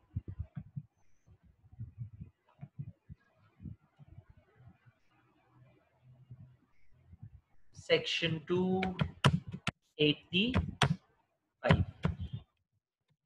Defines a small company, small company को डिफाइन करता है। ओके सर कैसे डिफाइन करता है, बोलता है small company is a company जो company other than public limited company, company other than, sir आप प्राइवेट क्यों नहीं लिख रहे हो, मैं तरीका बदल रहा हूं, मैं बुकिश लैंग्वेज में लिखूंगा तो तुम लोग को याद भी रहेगा बुकिश लैंग्वेज में, बट मतलब मैं समझा दिया। ठीक है, और मतलब समझा के अगर वही मतलब लिखता हूं तो तुम वही चीज याद रखोगे, वही चीज तुम एग्जाम में लिखोगे। So I keep on evolving and I keep on telling you that you must also evolve. Now this will have an impact. Exam में तुम यही लिखोगे जो मैं बोर्ड में लिख रहा हूँ। Simple thought, the language we will write is the exam's language. Wherever we demonstrate. Okay, demonstration effect. So company other than a public company, satisfying both the conditions, both Q and easy हो गया, both the conditions. Number one, PUSC less than equal to, less than equal to यहाँ पे वो sign नहीं कर पाऊंगा इसलिए लिख रहा हूँ पूरा, less than equal to 50 lakhs, आया ना, वही तो था condition number 1। And condition number 2 क्या था, TO as per latest audited balance sheet or last preceding immediately preceding FY financial year less than equal to 2 crore.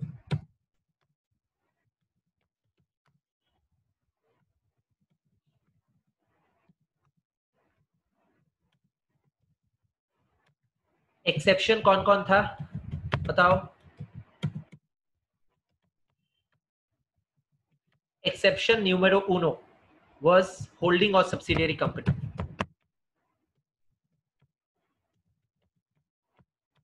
Exception number two was what? Was Section 8 company. And exception number 3 was a company or a BC, sorry, body corporate or a body corporate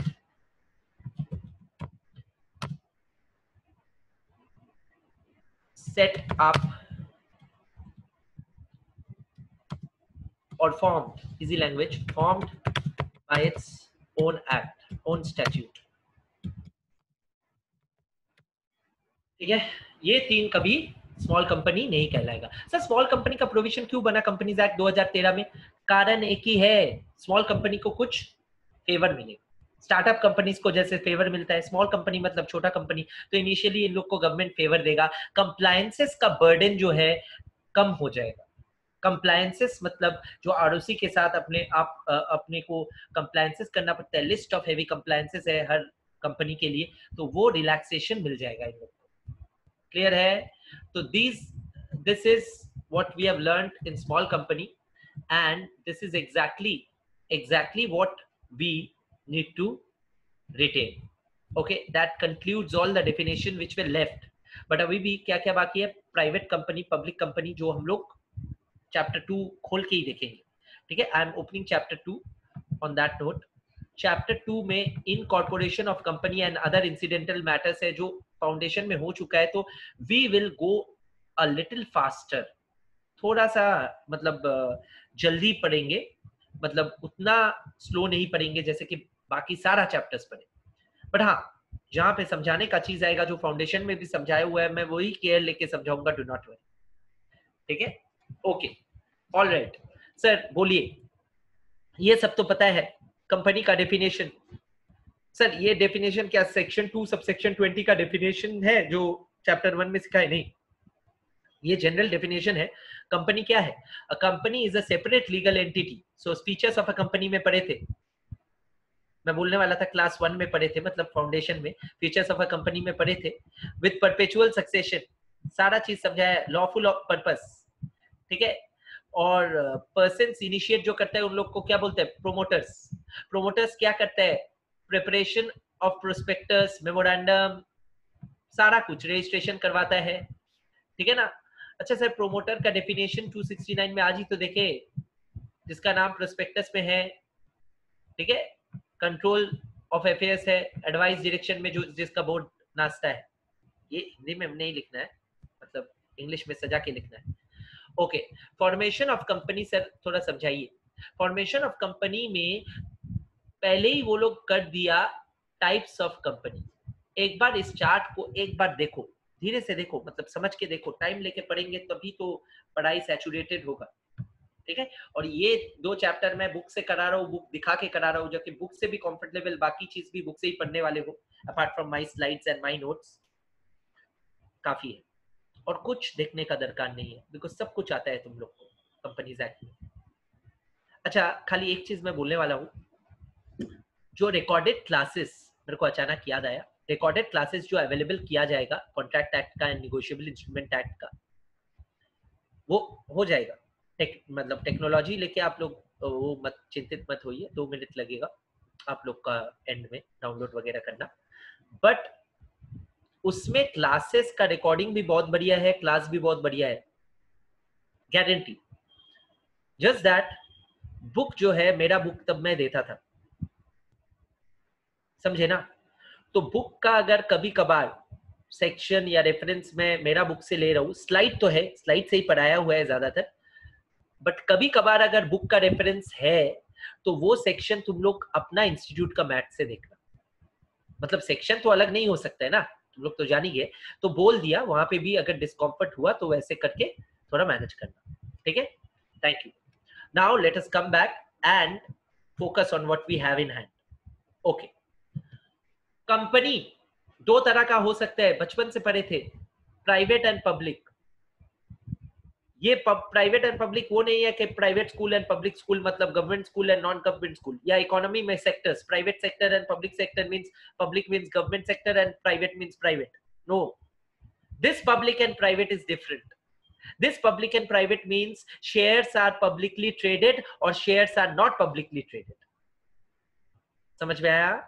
तो देखो, private company including OPC 3 तरह का हो सकता है, बोल रहे limited by shares, guarantee company, unlimited. Public भी 3 तरह का हो सकता है, लिमिटेड बाय शेयर्स, गारंटी और अनलिमिटेड। और मैं क्या कराता था, मैं जब कराता था मैं क्या बोलता था, मैं ऐसे बोलता था, मेरा चार्ट ऐसा बनता था, कंपनी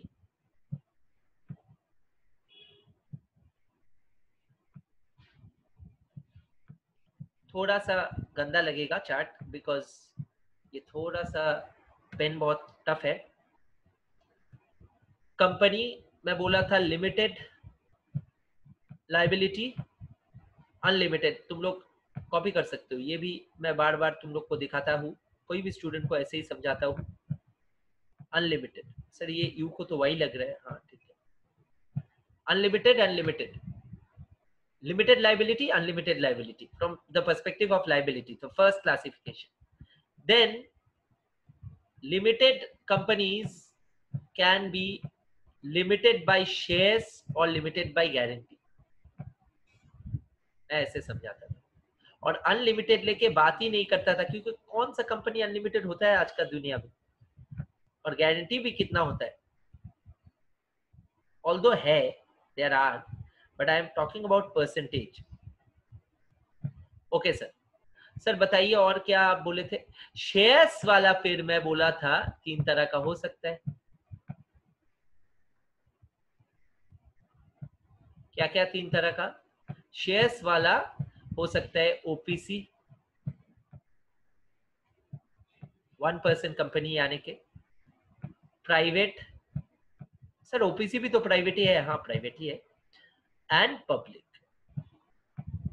क्लियर है? अच्छा सर इसका मतलब गारंटी भी तो ये हो सकता है, हाँ गारंटी भी ये हो सकता है सेम, बट शेयर्स वाला से मैं क्यों कराता था, क्योंकि यही रियल लाइफ में दिखेगा, और अनलिमिटेड भी फिर शेयर्स एंड गारंटी हो सकता है, हाँ तो इसीलिए सभी हो सकता है, इसीलिए वो लोग क्लासिफिकेशन ऐसे किया। सर आपका और उन लोग का वो हो जा रहा है हौच पौच, तुम लोग देख लो, ये जिसको कॉपी करना है कर लो, उसके बाद उसमें जाके वो समझेंगे।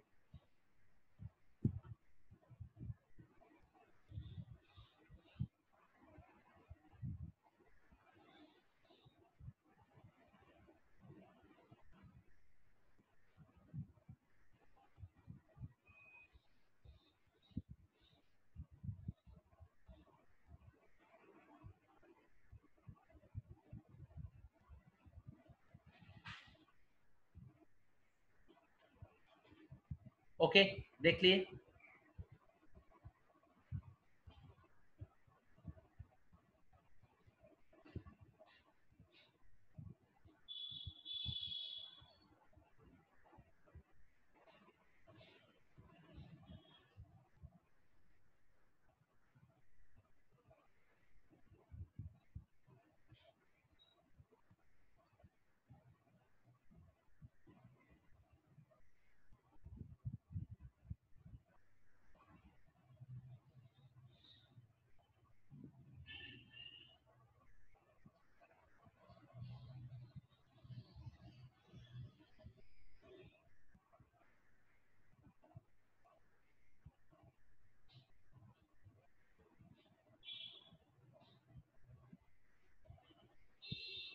ओके सो सो एक बार देखते हैं अभी बुक वाला क्लासिफिकेशन, अब और आसान लगेगा।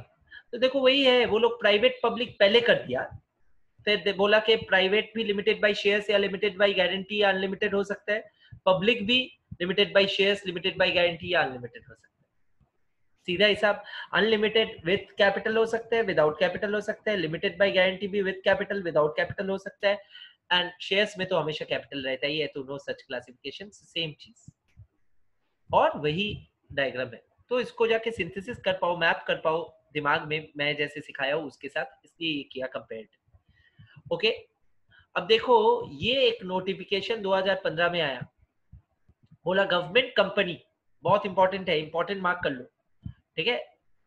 जो जो अमेंडमेंट्स मैं बोल रहा हूँ, जो इंपॉर्टेंट चीजें हैं उसको एकदम दिमाग में रख दो।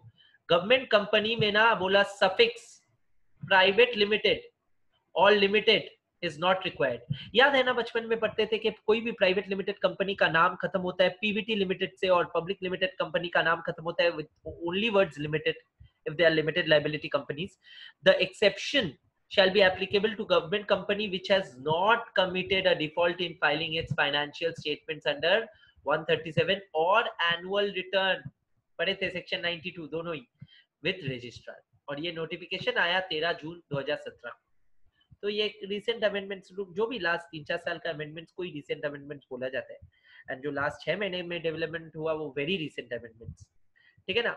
तो देखो कंपनीज एक्ट में मैं बता दूं, सबसे ज्यादा अमेंडमेंट वाला एक्ट अभी कंपनीज एक्ट ही है। इनकम टैक्स एक्ट में तो हर साल 2-2 बार आएगा ये अमेंडमेंट, बट मैं फिर भी बोल रहा हूँ सबसे ज्यादा अमेंडमेंट वाला act in general other than income tax act is companies act, because it's newly form. तो न्यूली फॉर्म एक्ट में क्या होता है, एडमिनिस्ट्रेशन के लिए हेवी हेवी अमेंडमेंट आते रहता है, ठीक है। मैं बोलूंगा तुम लोग का अमेंडमेंट क्लास और रिवीजन क्लास साथ में करवाऊंगा, ओके, एग्जाम के पहले। ऑल राइट सर, तो बताइए ये क्या बोला, गवर्नमेंट सिंपल बोल रहा है, गवर्नमेंट कंपनी का नाम में पीवीटी लिमिटेड और लिमिटेड दोनों ना लिखने से ही चलेगा, other than the company is a defaulter company. अगर डिफॉल्टर कंपनी है तो उसको लिखना। Okay sir. सर फिर सेक्शन 3 क्या बोल रहा है, ये सेक्शन 3 एक बार देखो, सेक्शन 3 क्या बोल रहा है, बोल रहा है कि basic requirement with constitution of company. बोला अच्छा ये बचपन में मैं पढ़ा दिया था ना, minimum number of members in a public company and a private company, minimum number of members ना देख के ये सभी बोला जा रहा है, तो ये बचपन वाला चीज है, हाँ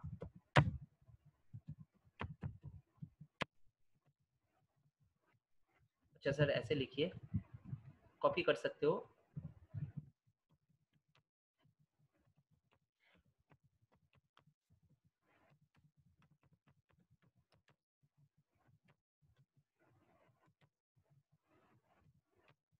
याद आया? ओके। मैक्सिमम, सर ये सीपीटी में कराए थे, सॉरी सीए फाउंडेशन में कराए थे। हाँ बिल्कुल कराया था, याद है मुझे। ओके। मिन और मैक्स, मैक्स बताओ, सुन नहीं पाऊंगा sorry. 1 3 sorry 200 and unlimited sir. Very good जो लोग लिखे। और directors, sir max min directors भी है, मिन डायरेक्टर 1 2 और 3 पूरा ग्रेजुअल प्रोग्रेशन में है। और मैक्स हर कंपनी में 15। सर ओपीसी में 15 कैसे होगा? डायरेक्टर 15 हो ही सकता है, मेंबर एक होगा, director need not be a member. तो सोचो, सोच को एकदम बढ़ा दो। Okay sir. सर और कुछ था, और भी था, ऐसे ऐसे देखेंगे तो यही चीज यहाँ पे लिखा हुआ है। हाँ सर, हाँ सर। सर कितना मेमोरेंडम एंड वो क्या होता है, क्या नाम है, memorandum and articles, two principal documents, two principal documents required to form and register a company, form and register a company are number 1 मोआ। मोआ क्या है सर? खाने वाला नहीं, मेमोरेंडम ऑफ एसोसिएशन। एंड ओआ, सर ओआ एओए, ठीक है। तो ये मोआ हो गया जो अपने क्या करते हैं, जिसको अपने बोलते हैं कि मेमोरेंडम ऑफ एसोसिएशन। ये इसमें हर कंपनी का external charter defines the external charter of company.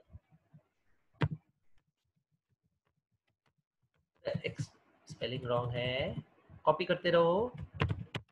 The external charter of a company, और ये डिफाइन करता है internal charter, internal rules. It's like an agreement, partnership deed जैसा होता है पार्टनर्स के बीच, वैसा ही है कंपनी एंड कंपनी का मेंबर्स के बीच जो, और एक्सटर्नल पार्टीज के बीच जो एक्सपेक्टेशंस है वो सब लिखित है, मेमोरेंडम एंड आर्टिकल। ऐसे सोचो, कितना सिंपल सोच सकते हो, internal charter of a company. Memorandum and articles के बारे में भी थोड़ा बता दीजिए, एमओए एंड एओए। सर ये सब चैप्टर 2 का ही पार्ट है? हाँ है, दिखाऊंगा, don't worry, just keep calm and keep trusting and keep doing the class. Okay, MOA में clauses रहता है, और exactly 7 clauses रहता है, 7 clauses। ये बेसिक कॉन्सेप्ट क्लास में भी तुम लोग को थोड़ा बहुत बोला था इनिशियल डे। एंड आर्टिकल्स में रेगुलेशंस रहता है, as big as 91, as many as 91 regulations are there minimum, ऐसा कुछ। ओके सर, सब जब बनाएंगे तब समझ में आएगा। हाँ जब बनाओगे तब बेस्ट समझ में आएगा। सर आपके पास मेमोरेंडम आर्टिकल्स है? हाँ ऑनलाइन भी मिल सकते हैं, मेरे पास भी क्लाइंट्स का बहुत खुद बनाए हुए हैं। सर आप बनाए? हाँ, ये हैंड्स ऑन करने में और मजा आता है। Okay sir. सर तो 7 क्लॉजेस, 7 क्लॉजेस क्या क्या है sir? What are the 7 clauses? What are the 7 clauses of a memorandum, of a memorandum MOA? MOA का 7 क्लॉजेस क्या क्या है? ओके, नंबर वन है मोआ का, first clause of MOA is the name clause. अच्छा सर आप सिखाए थे ये, ऐसे सिखाए थे, NSOLCA,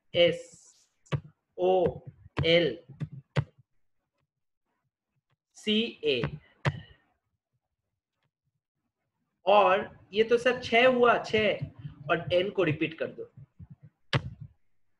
7, ठीक है ना? तो ये क्या क्या है सर वो तो बताइए। बिल्कुल बताऊंगा, कोई परेशानी नहीं है, कोई परेशानी नहीं है, ठीक है। N for name, N for name, S for situation, N for name, S for situation. Situation मतलब वही place, उस हिसाब से situation, location, ठीक है। And O for object, the biggest clause. कोई भी मेमोरेंडम ड्राफ्ट करता है तो सबसे बड़ा क्लॉज होता है ऑब्जेक्ट क्लॉज, क्योंकि कंपनी का क्या प्राइमरी ऑब्जेक्टिव है, क्या सेकेंडरी ऑब्जेक्टिव, वही देखना पड़ता है। बाकी सारा क्लॉज जब मैं ड्राफ्ट करता हूँ कुछ भी नहीं है, कॉपी पेस्ट, नाम उसका जो है वो पेस्ट कर दिया नाम में। सिचुएशन में क्या लिखता हूँ पता है? सिचुएशन में बहुत लोग को लगता है फुल एड्रेस लिखना पड़ता है, नहीं, only the state of registration. ये सब प्रैक्टिकल ज्ञान है और मैं प्रैक्टिकली पहले सीखा, फिर ओनली द सिचुएशन मतलब only the state, you need not right the name of the place, मतलब you need not write the full address of the office, only the state of the registration. जैसे कि कलकत्ता में registered कोई company है तो खाली waste Bengal लिखा रहेगा, कलकत्ता भी नहीं, only the state of registration. Object, biggest clause, यही तुम्हारा मेन है।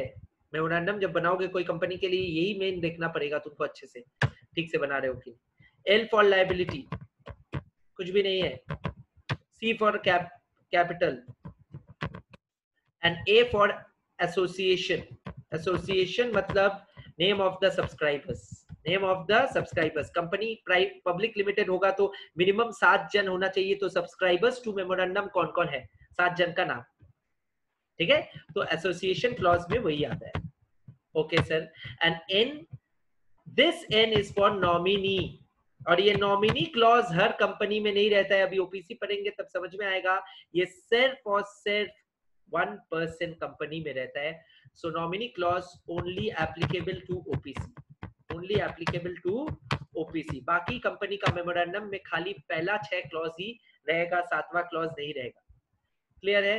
ये सारा मैं समझा दिया था पढ़ाते वक्त सीए फाउंडेशन। रिपीट किया? हाँ किया, इंटर में भी है तो रिपीट करना चाहिए। Okay sir. सर ये सब लिखा है? हाँ ये सब लिखा है, यही सब पहले लिखा है।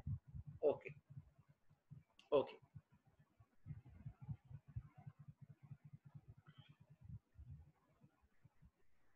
ये पैरा आप लोग एक बार रीड करो, please read this para. Why sir? मैं बोल रहा हूँ एक बार रीड तो करो, करके देखो। 6 महीने का एक चीज बोला गया है, पढ़ो। अच्छा सर थोड़ा जल्दी करेंगे आप बोले थे, ठीक है, तो मैं थोड़ा सा पढ़ा दे रहा हूँ, सुन लो, घर में पढ़ना। अगर कोई कंपनी शुरू हुआ 7 सब्सक्राइबर से, लेट्स से ये कंपनी शुरू हुआ एसोसिएशनशिप में 7 पीपल, 7 नेम्स आते हैं, एक जन मर गया कोविड में। सर आप इतना सरकास्टिक और इतना मतलब ड्राई और इतना दर्दनाक सब एग्जांपल दे, तो रियलिटी भी बोलता हूँ। एक जन मर गया कोविड में, 7 नेम्स है, ठीक है, 7 नेम्स है, एक सब्सक्राइबर उड़ गया, कैसे सर? कोविड हो गया उसको। और क्या होगा सर? अब तो कंपनी का बेसिक मिनिमम जो रिक्वायरमेंट है 7 से नीचे आ गया। अब क्या करना पड़ेगा? कंपनी को ढूंढना पड़ेगा रिप्लेसमेंट। 6 महीना टाइम है, 6 महीने के अंदर अगर रिप्लेस नहीं किया तो कंपनी का क्या होगा वही लिखा है। देखो, if any time minimum number of members is reduced in a public company below 7, in a private company क्या होगा? below 2, and the company carries business for more than 6 months while the number of members is so reduced, every person who is a member of the company carries so after 6 months is cognizant का मतलब होता है aware of the fact it is carrying on business with less than 7 members will be severely liable. Language देखो, severely मतलब अच्छा खासा liability दिया जाएगा। हिंदी में तुम लोग का कॉमन पार्लेंस वाला लैंग्वेज में बोला जाता है 5 दे देगा कंपनीज एक्ट, हाँ दे देगा बोला, ठीक है। For the payment of whole debts of the company contracted during that time after 6 months, इसलिए 6 महीना तुम्हारे पास टाइम है, रिप्लेसमेंट ढूंढ लो। And may be severally sued का मतलब है अलग अलग, ये सॉरी ये सिवियरली नहीं है, ये भी सेवरली है। Severally sued and severally liable मतलब अलग अलग करके उन लोग को लायबल किया जा सकता है, क्योंकि in the eyes of law वो लोग तो बोलेगा कंपनी तो है ही नहीं, कंपनी तो एग्जिस्ट नहीं करता है, 7 जन है ही नहीं, इसलिए सेवरली करने का भी आइडिया दे दिया। सेक्शन 3A ये बोलता है। क्लियर है? Is it clear? Okay, all right. Come to incorporation of company section 7। Important लिखो बगल में, इंपॉर्टेंट लिख लो बगल में, मैं समझा देता हूँ। अच्छा सर, आज 4 बजे तक जितना होगा उतना कराएंगे? हाँ, जितना होगा। नेक्स्ट दिन कैरी फॉरवर्ड होगा डाउट्स वाला सेशन में। अच्छा, नेक्स्ट दिन क्या करेंगे मैं एक बार बोल के रख रहा हूँ, जाके वापस भूल ना जाओ। नेक्स्ट दिन भी ना 2 घंटा में बहुत ज्यादा हो जाएगा, don't worry. Next day we will do chapter 2 का जो बाकी है, और उसके साथ साथ कहाँ गया चार्ट, ऊपर है ना। नेक्स्ट डे जो है, जो कि है कब, मंडे। सर ये फ्राइडे क्लास होगा, हाँ ऑडिट, ठीक है। तो ये फ्राइडे ऑडिट है, लॉ नहीं है। ऑडिट वाले जो लोग हैं प्लीज नोट करना, मैं दे दूंगा कल और एक बार रिमाइंडर। ये जो अपने रूटीन बनाए लॉ का, तो लॉ का ये जो चैप्टर 2 आज हो रहा है, next day chapter 2 plus certain sections जो लेफ्ट आउट है वो, and doubts if any from companies act 22 तारीख। क्लियर है? ओके सर, जो हो गया वो कर लीजिए। हाँ ये हो गया, ये रेड कर दिया। Okay, so come back. Steps for incorporation of a company section 7, very important because why important, because ये जो है ये अपना प्रैक्टिकल लाइफ में बहुत काम आएगा। जैसे ही तुम सीए इंटर पास करोगे, तुम्हारे पास क्वेरीज आएगा, तब से ही काम का देखना, आर्टिकलशिप करोगे, कोई बोलेगा अरे तुमको पता है कंपनी कैसे फॉर्म होता है, कैसे करा देगा, तो तुम करा देना। अगर नॉलेज है तो ये कराने में कोई डिग्री नहीं लगता है, you just need the knowledge. You just need the knowledge. You might even have your clients, you know. All right, sir, तो बताइए एक बार, ये जो है आप जो बोल रहे हो, कैसे कंपनी को इनकॉर्पोरेट करें, इनकॉर्पोरेशन प्रोसेस। मैं पहले बताना चाहता हूँ, एक डिस्क्लेमर देना चाहता हूँ। मैं आज का दिन पढ़ा रहा हूँ एज ऑन टुडे, जो प्रोसेस है बुक में लिखा हुआ वैसे पढ़ा रहा हूँ। ये प्रोसेस जो है ना बाय द आवर चेंज होता है। बाय द आवर मतलब 5 बजे एक नया नोटिफिकेशन आ गया एमसीए का कि ये भी करना पड़ेगा कंप्लायंस, ऐसा हो सकता है। हाँ, रूल बेस्ड है ना, companies act is rule based legislation. Yes, तो रूल बेस्ड लेजिस्लेशन में ये रूल्स का चक्कर बहुत हाई फाई है, और इनकम टैक्स में भी वही है, same rule based legislation. Rule कभी भी आ सकता है, कोई भी घड़ी में आ सकता है, ठीक है। तो ये अगर चेंज होते रहा, एग्जैक्टली क्या है जो बेसिक स्ट्रक्चर इनकॉर्पोरेशन का है वो समझो। Nitty-gritties of the procedure change होते रहता है, वही बोल रहा हूँ, ठीक है। ओके, तो sir incorporation of a company यही से जो है वही देखेंगे। हाँ, इसीलिए I am sticking to the book and I am telling you book में जो है, क्योंकि एग्जाम तक तो काफी चेंज हो जाएगा, और अमेंडमेंट क्लास में जो अल्टीमेट तुम लोग का एग्जाम के पहले का लास्ट 6 महीने का पहले का जो अमेंडमेंट्स है वो एप्लीकेबल होता है हमेशा। ओके, तो sir section 7 of companies act ये स्टेप्स दिया। हाँ, अच्छा सर, आप जो पहले बोलने वाले थे वो तो बोल दीजिए, फिर ये दिखाइए। हाँ, वही स्टोरी सुनो। मेरे पास क्लाइंट आया तो मैं उसको पहला चीज बोलता हूं, एक रन फॉर्म होता है, रन हम लोग बोलते हैं, रन RUN। तो ये रन फॉर्म एमसीए में करना पड़ता है। इसका कुछ भी नहीं है, नेम, नेम बहुत इंपॉर्टेंट है। मैं अगर कंपनी खोलना चाहता हूं अल्फा लिमिटेड, तो ये अल्फा लिमिटेड नाम अवेलेबल है कि नहीं वो तो देखना पड़ेगा पहले। तो नेम का application is very important for registration, because वही नाम से तो फिर मेमोरेंडम आर्टिकल बनाएंगे। तो पहला चीज, we seek approval from the MCA for the name. We reserve the name. Reserve why? Because register तो नहीं कर पाएंगे. Reserve the name for 2 months, during which we will do the registration. And in the next 2 months, we do everything required to incorporate the company. The first step is name reservation. Step 1 is always name reservation, which we seek permission from MCA. Okay, so reservation of name by e-filing और ई application, हर कुछ ई application ही है incorporation में अभी, फिर देखो, फिर नाम से तुमको क्या बनाना पड़ेगा, तुमको एओए एंड एमओए बनाना पड़ेगा, मोआ एनोआ, एंड वो भी आरओसी के पास सबमिट करना पड़ेगा। आजकल सेंट्रल रजिस्ट्रेशन सेंटर सीआरसी खुल गया है और सीआरसी में ही सारा रजिस्ट्रेशन का काम होता है। सर ये सीआरसी कहाँ बैठता है? गुड़गांव। सेंट्रलाइज्ड हो गया सर, पहले डिसेंट्रलाइज था। हाँ, पहले आरओसी जो लोकल चैप्टर्स में रहता था, सॉरी लोकल चैप्टर्स नहीं, लोकल स्टेट्स में रहता था, तो हर एक स्टेट का आरओसी का, उस स्टेट का जितना भी कंपनीज है, सारा डेटाबेस और सारा इनकॉर्पोरेशन उसी का हाथ में था। अभी सेंट्रलाइज कर दिया गया सर, बट आरओसी अभी भी है हर स्टेट का। हाँ बिल्कुल है। आरओसी का क्या काम होता है? आरओसी का वही काम पहले जैसा ही है, जस्ट ये रजिस्ट्रेशन लेके जो इनकॉर्पोरेशन लेके जो वो है सेंट्रलाइज्ड हो गया है, वो सीआरसी के पास जाता है। Okay sir. सर अभी बताइए नेक्स्ट चीज, यही से देखते हैं। नेक्स्ट चीज है number 2, drafting and signing of MOA and AOA and submission to RO.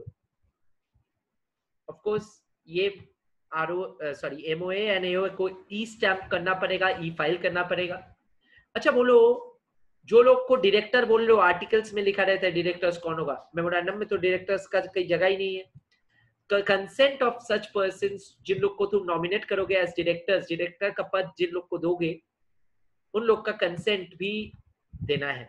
Naturally किसी का कंसेंट ना दिए लिए तुम अगर उसका नाम दे रहे हो तो बाद में पंगा होगा।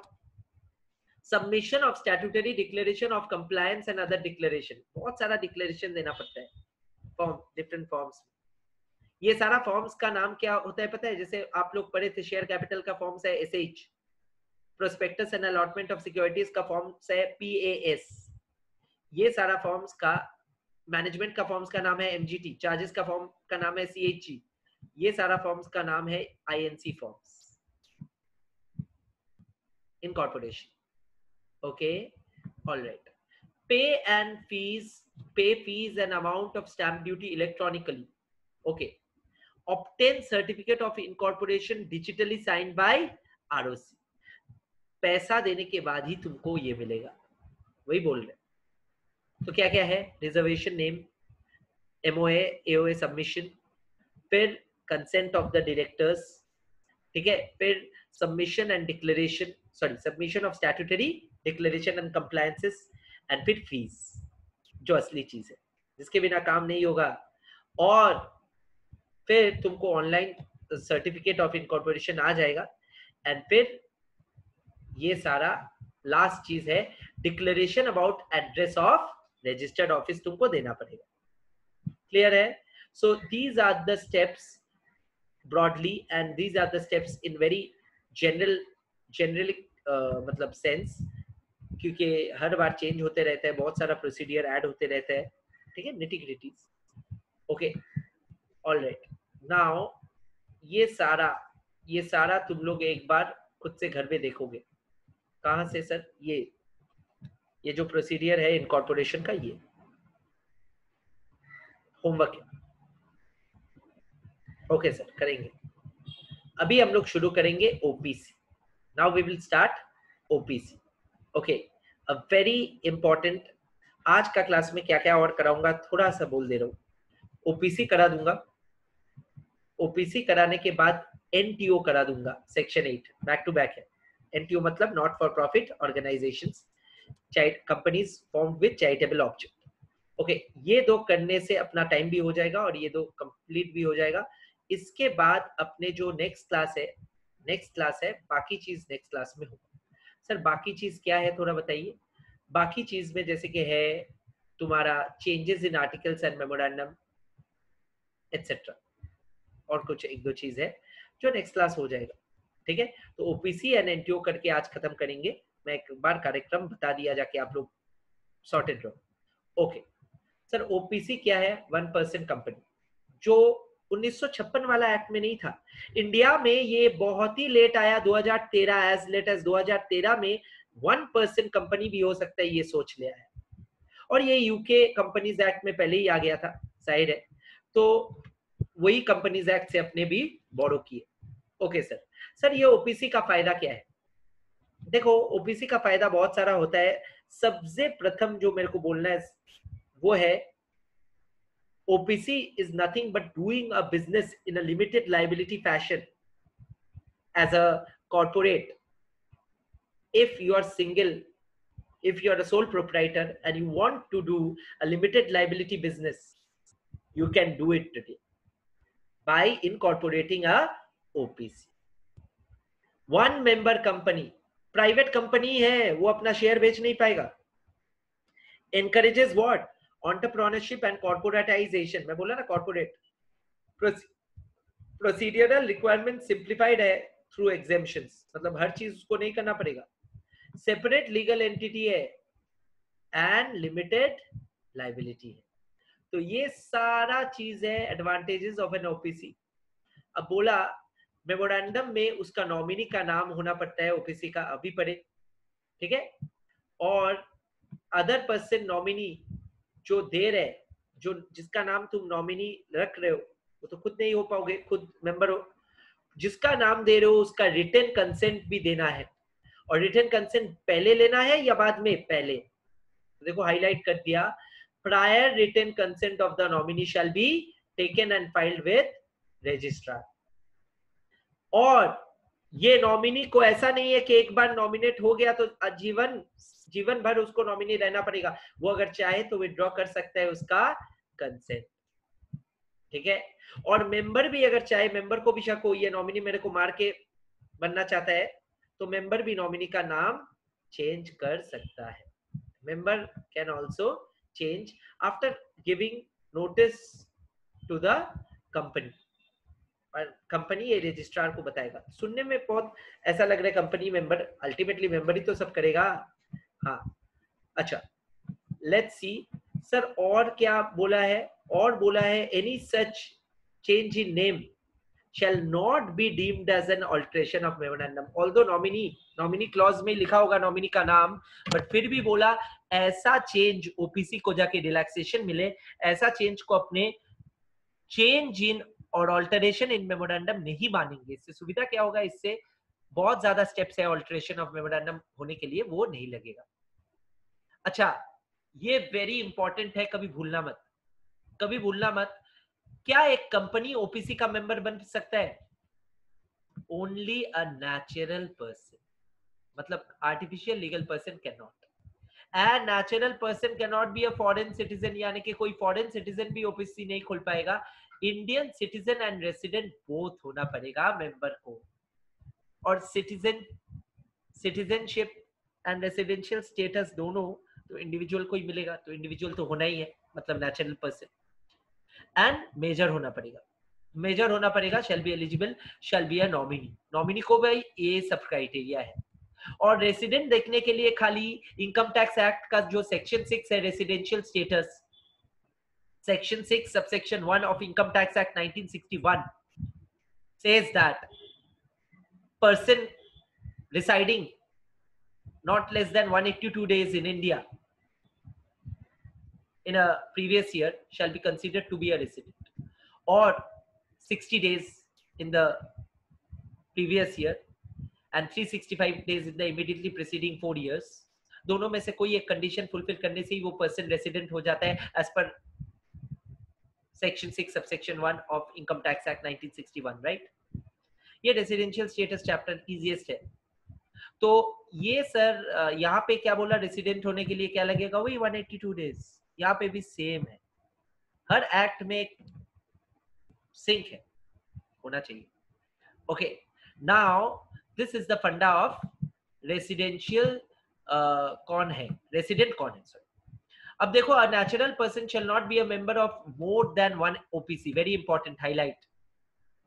एक पर्सन 2 या 3 OPC में नहीं हो पाएगा. सिर्फ एक पर्सन अगर OPC में मेंबर है तो दूसरा OPC खोल नहीं पाएगा. Where he becomes गलती से अगर बन गया, कैसे बन सकता है सर, कैसे बन सकता है? सपोज करो मैं मेंबर हूं एक OPC में, नॉमिनी हूं दूसरा OPC में, ये तो हो सकता है. हाँ, और दूसरा OPC का मेंबर मर गया तो मैं अभी, तो इसीलिए बोल रहा है when a natural person being member in OPC becomes member in another by virtue of his nominee in OPC, such person shall meet eligibility criteria within 182 days, मतलब 182 डेज के अंदर उसको छोड़ देना पड़ेगा। वही 182 डेज मतलब अभी क्या देखा था, 6 मंथ्स, सेक्शन 3A। क्लियर है? नो माइनर, मैं बोला ना माइनर नहीं हो पाएगा, मेंबर या नॉमिनी कुछ भी नहीं हो पाएगा, ना मेंबर हो पाएगा ना नॉमिनी हो पाएगा, नीदर मेंबर नॉन नॉमिनी। ठीक है? Such company OPC can not be converted to a company under section 8। OPC से तुम सेक्शन 8 नहीं चला पाएगा, तो इसको प्राइवेट या पब्लिक कंपनी में तुम बदल सकते हो, और कन्वर्शन थोड़ा बाद में आएगा। क्लियर है? तो ये है फंडा ऑफ ओपीसी का first few things. Okay sir, okay, all right. अभी अपने नेक्स्ट जो है वो है लास्ट चीज आज का, सेक्शन 8 कंपनीज पढ़ने वाले हैं। वो पढ़ने से पहले और 2 पॉइंट है ओपीसी का, खुद से एक बार पढ़ो तो, I want you guys to see, एक बार पढ़ना खुद से।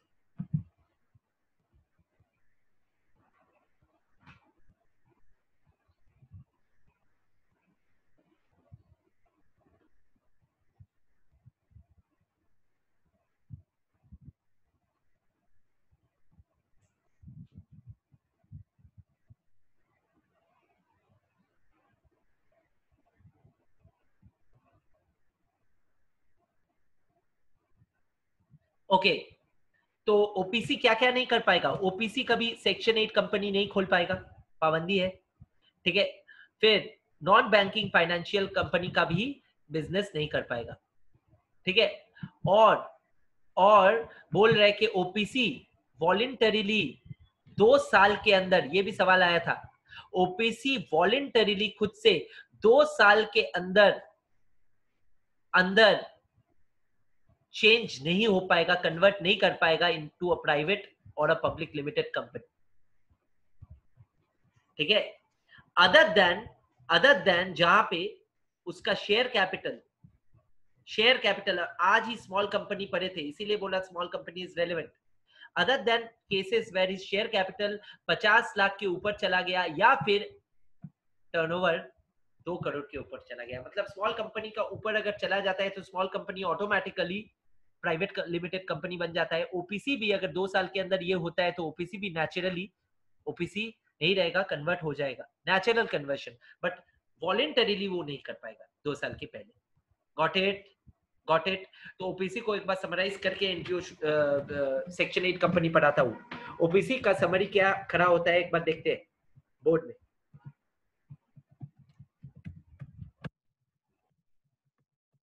सिंगल मेंबर एंड, कॉपी करते रहना, सिंगल मेंबर एंड नॉमिनी। ठीक है?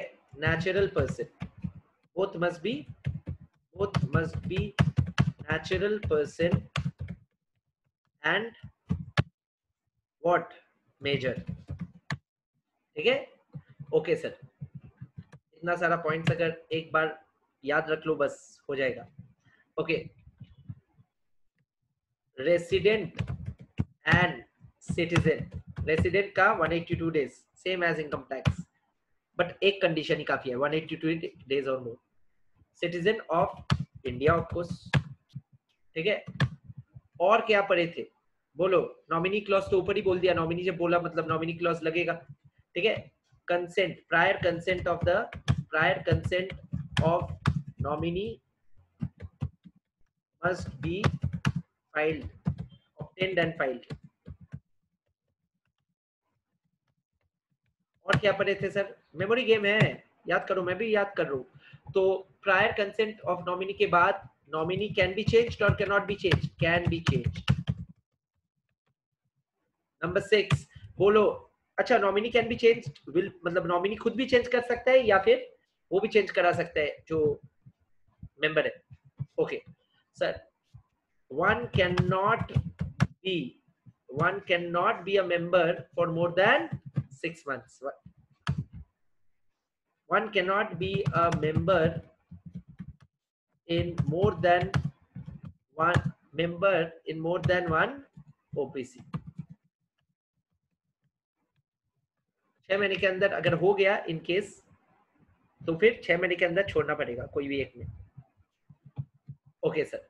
Sir, OPC can not be cannot be क्या पढ़े थे cannot convert sorry cannot convert into a section 8 company. It can be converted to a private or public limited company after expiry of 2 years from incorporation.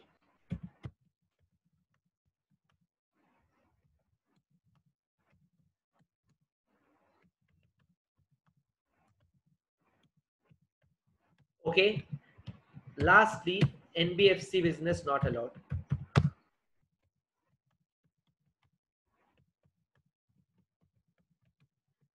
Last but not the least, can be converted involuntarily, not voluntarily, involuntarily into a private or public limited if its PUSC exceeds 50 lakhs or turnover exceeds 2 crores. समझ में आया? तो यही 10 point है OPC का, यही 10 point है OPC का जो अपने देखे नहीं थे. ओके, क्लियर है? Is it clear? Okay, all right sir. अभी एक बार सब लोग कॉपी कर लिए ना? सब लोग कॉपी कर लिए? एक बार थम्स अप दे देना जो लोग क्लास कर रहे हो. Okay, great great.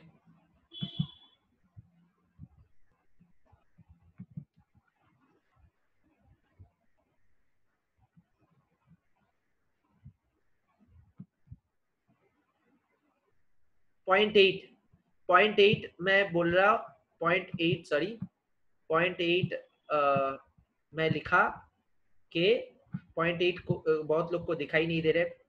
Point eight देख लीजिए, पॉइंट एट छुप गया, sorry. This is point eight. Sahaj, can you see point eight guys now?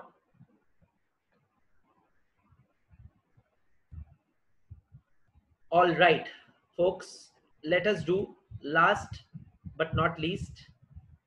Company formed with charitable objects. Companies formed with charitable objects. मतलब क्या है सर? मतलब not for profit companies. ये एकदम बड़ा है, ओपीसी से दिखने में बड़ा है, बट एक्चुअली है छोटा. एक्चुअली है छोटा, थॉट में बहुत छोटा है, थोड़ा पढ़ना पड़ेगा. एक चीज मैं रीडिंग असाइनमेंट दूंगा, बट उसके पहले मैं पूरा ही एक बार बोल देना चाहता हूँ मेरी तरफ से, जैसे बोलता हूँ एग्जॉस्टिवली, जाके कोई दिक्कत ना हो घर जाके, मतलब घर जाके नहीं, घर में. ठीक है? ओके.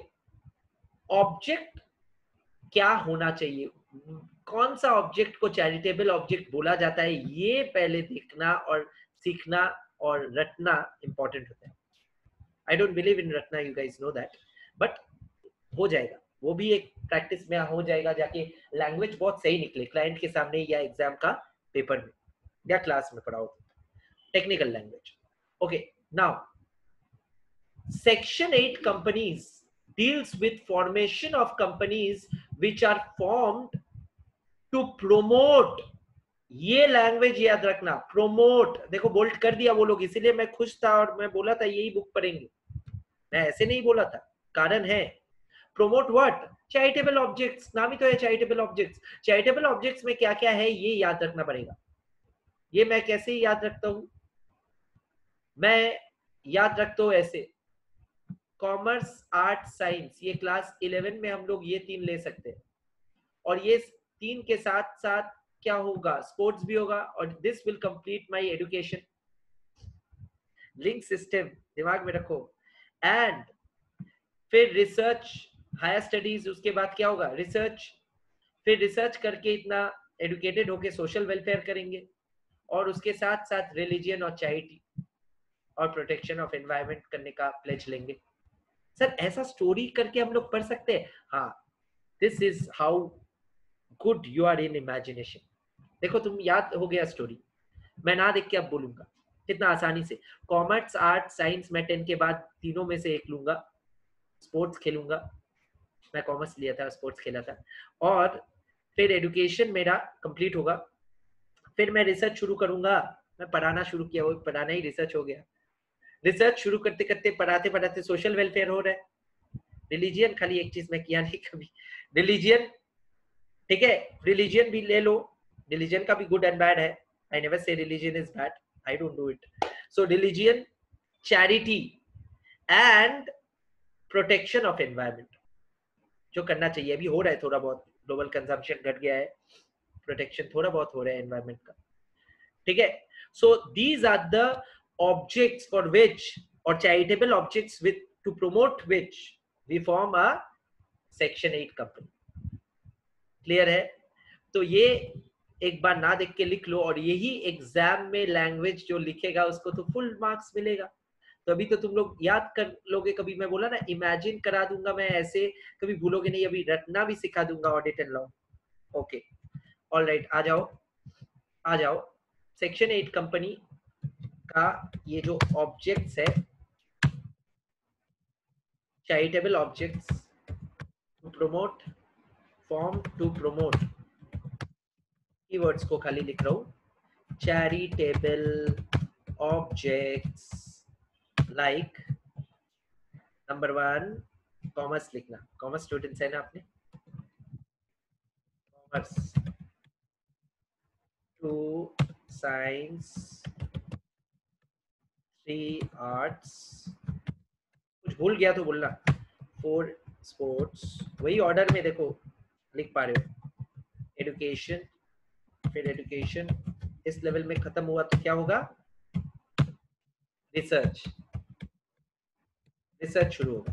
फिर रिसर्च के साथ तुम क्या करोगे, सोशल वेलफेयर, सोशल वेलफेयर के साथ साथ थोड़ा रिलीजियन, एंड नंबर 9 क्या था, protection of E, environment.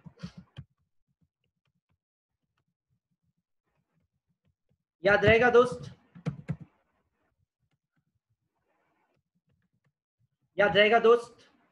Okay, is it clear my friends, my dear dear friends?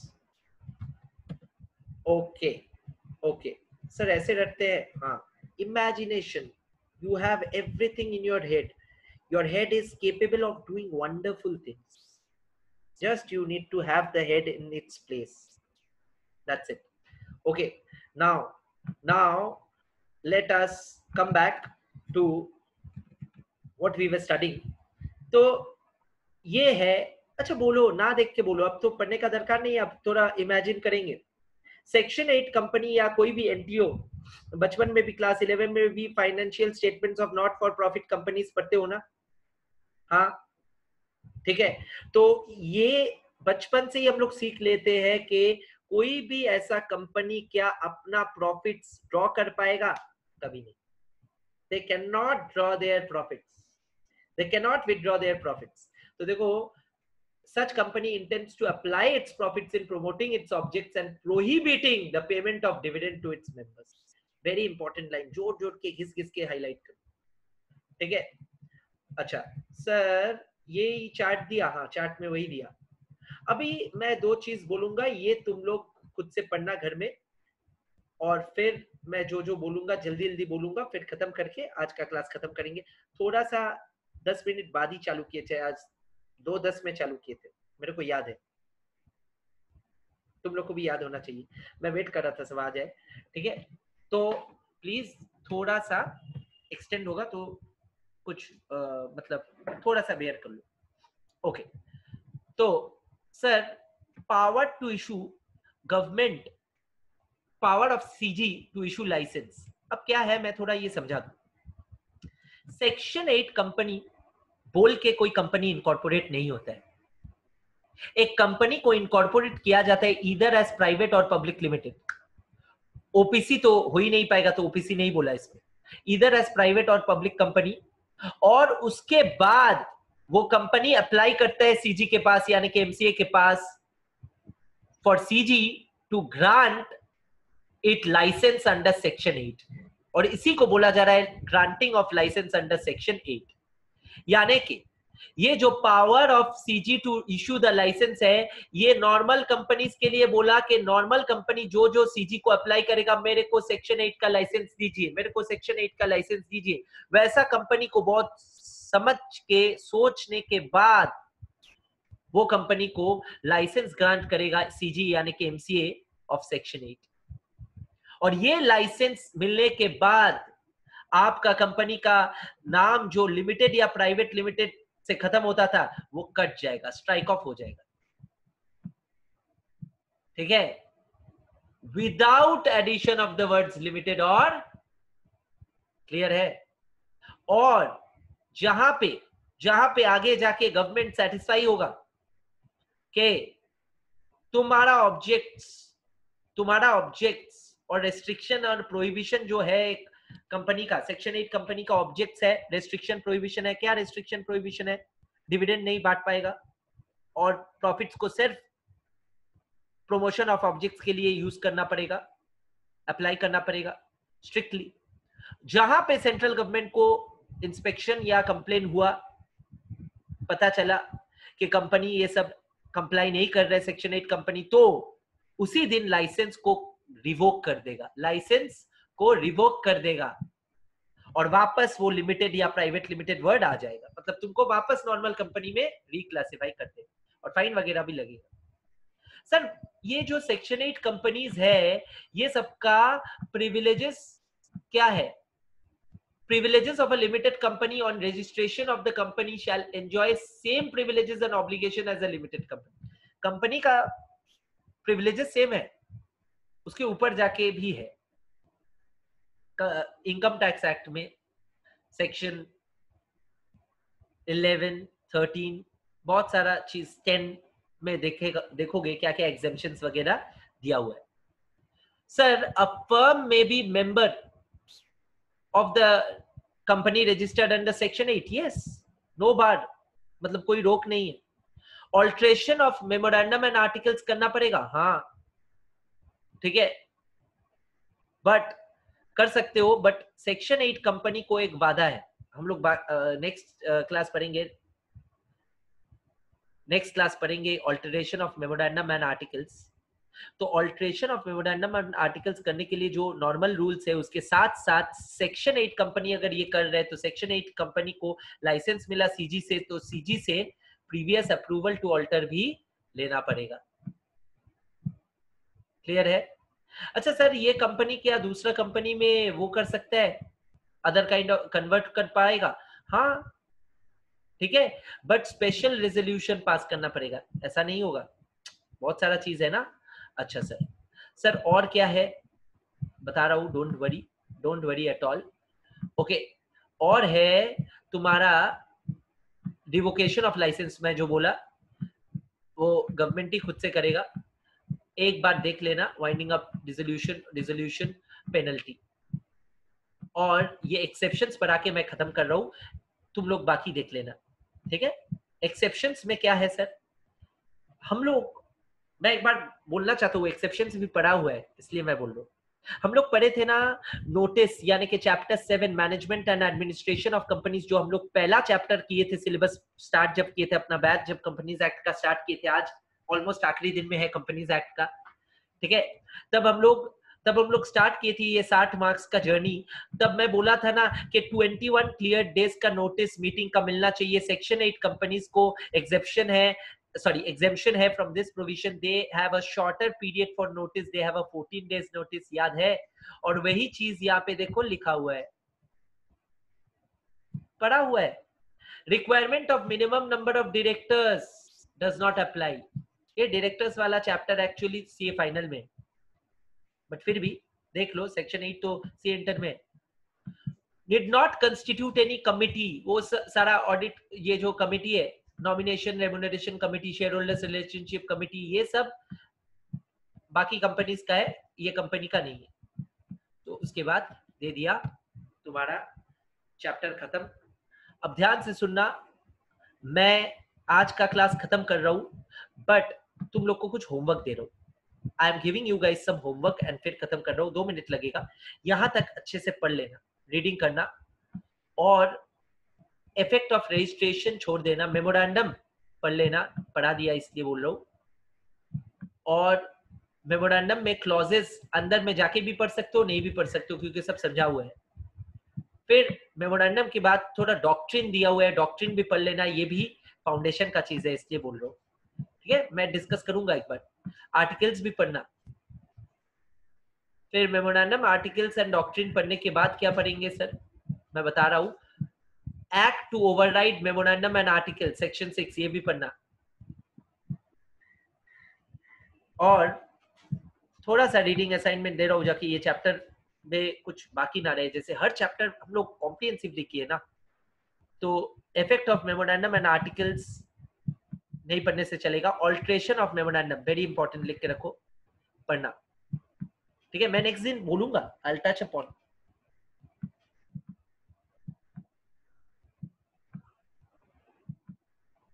And बस उसके बाद जो है मैं दिखाऊंगा। यहाँ तक थोड़ा पढ़ लेना, मैं जल्दी बोलूंगा, उसके बाद वाला ऐसे ही छोटा है, so don't worry. Okay, so that's your assignment till Monday. Till Monday you have time. ठीक है sir, can you please upload the backup for chapter 1? Backup for chapter 1 can be uploaded, but शायद वो recording थोड़ा corrupt हो गया था, थोड़ा सा करप्ट हो गया था। किसी के पास अगर रिकॉर्डिंग है तो शेयर कर दो, I don't mind. I am strictly a believer of sharing, especially with registered students. ठीक है ना, तो किसी के पास अगर इंटरनली कोई रिकॉर्ड किए हो, प्लीज शेयर कर दो। I have no qualms if you record or if you share. Sharing is caring. ठीक है, तो Audithro needs it. Audithro, you can ask from any of our friends and classmates here, your classmates here, that if anyone can provide you, it'll be great. Okay, secretly तुम Audithro को थोड़ा help कर दो। Okay, now ये chapter 1 का recording corrupt हो गया, मैं ढूंढा था उस दिन अपलोड करने के लिए, शायद मिला नहीं, मैं देख के वापस बताऊंगा, डोंट वरी। फ्राइडे ऑडिट में क्या होगा टॉपिक, मैं कल बता दूंगा, don't worry at all, I will keep in mind. Let us conclude today's class. It's almost 4:10. Thank you for attending today's session. Bye bye.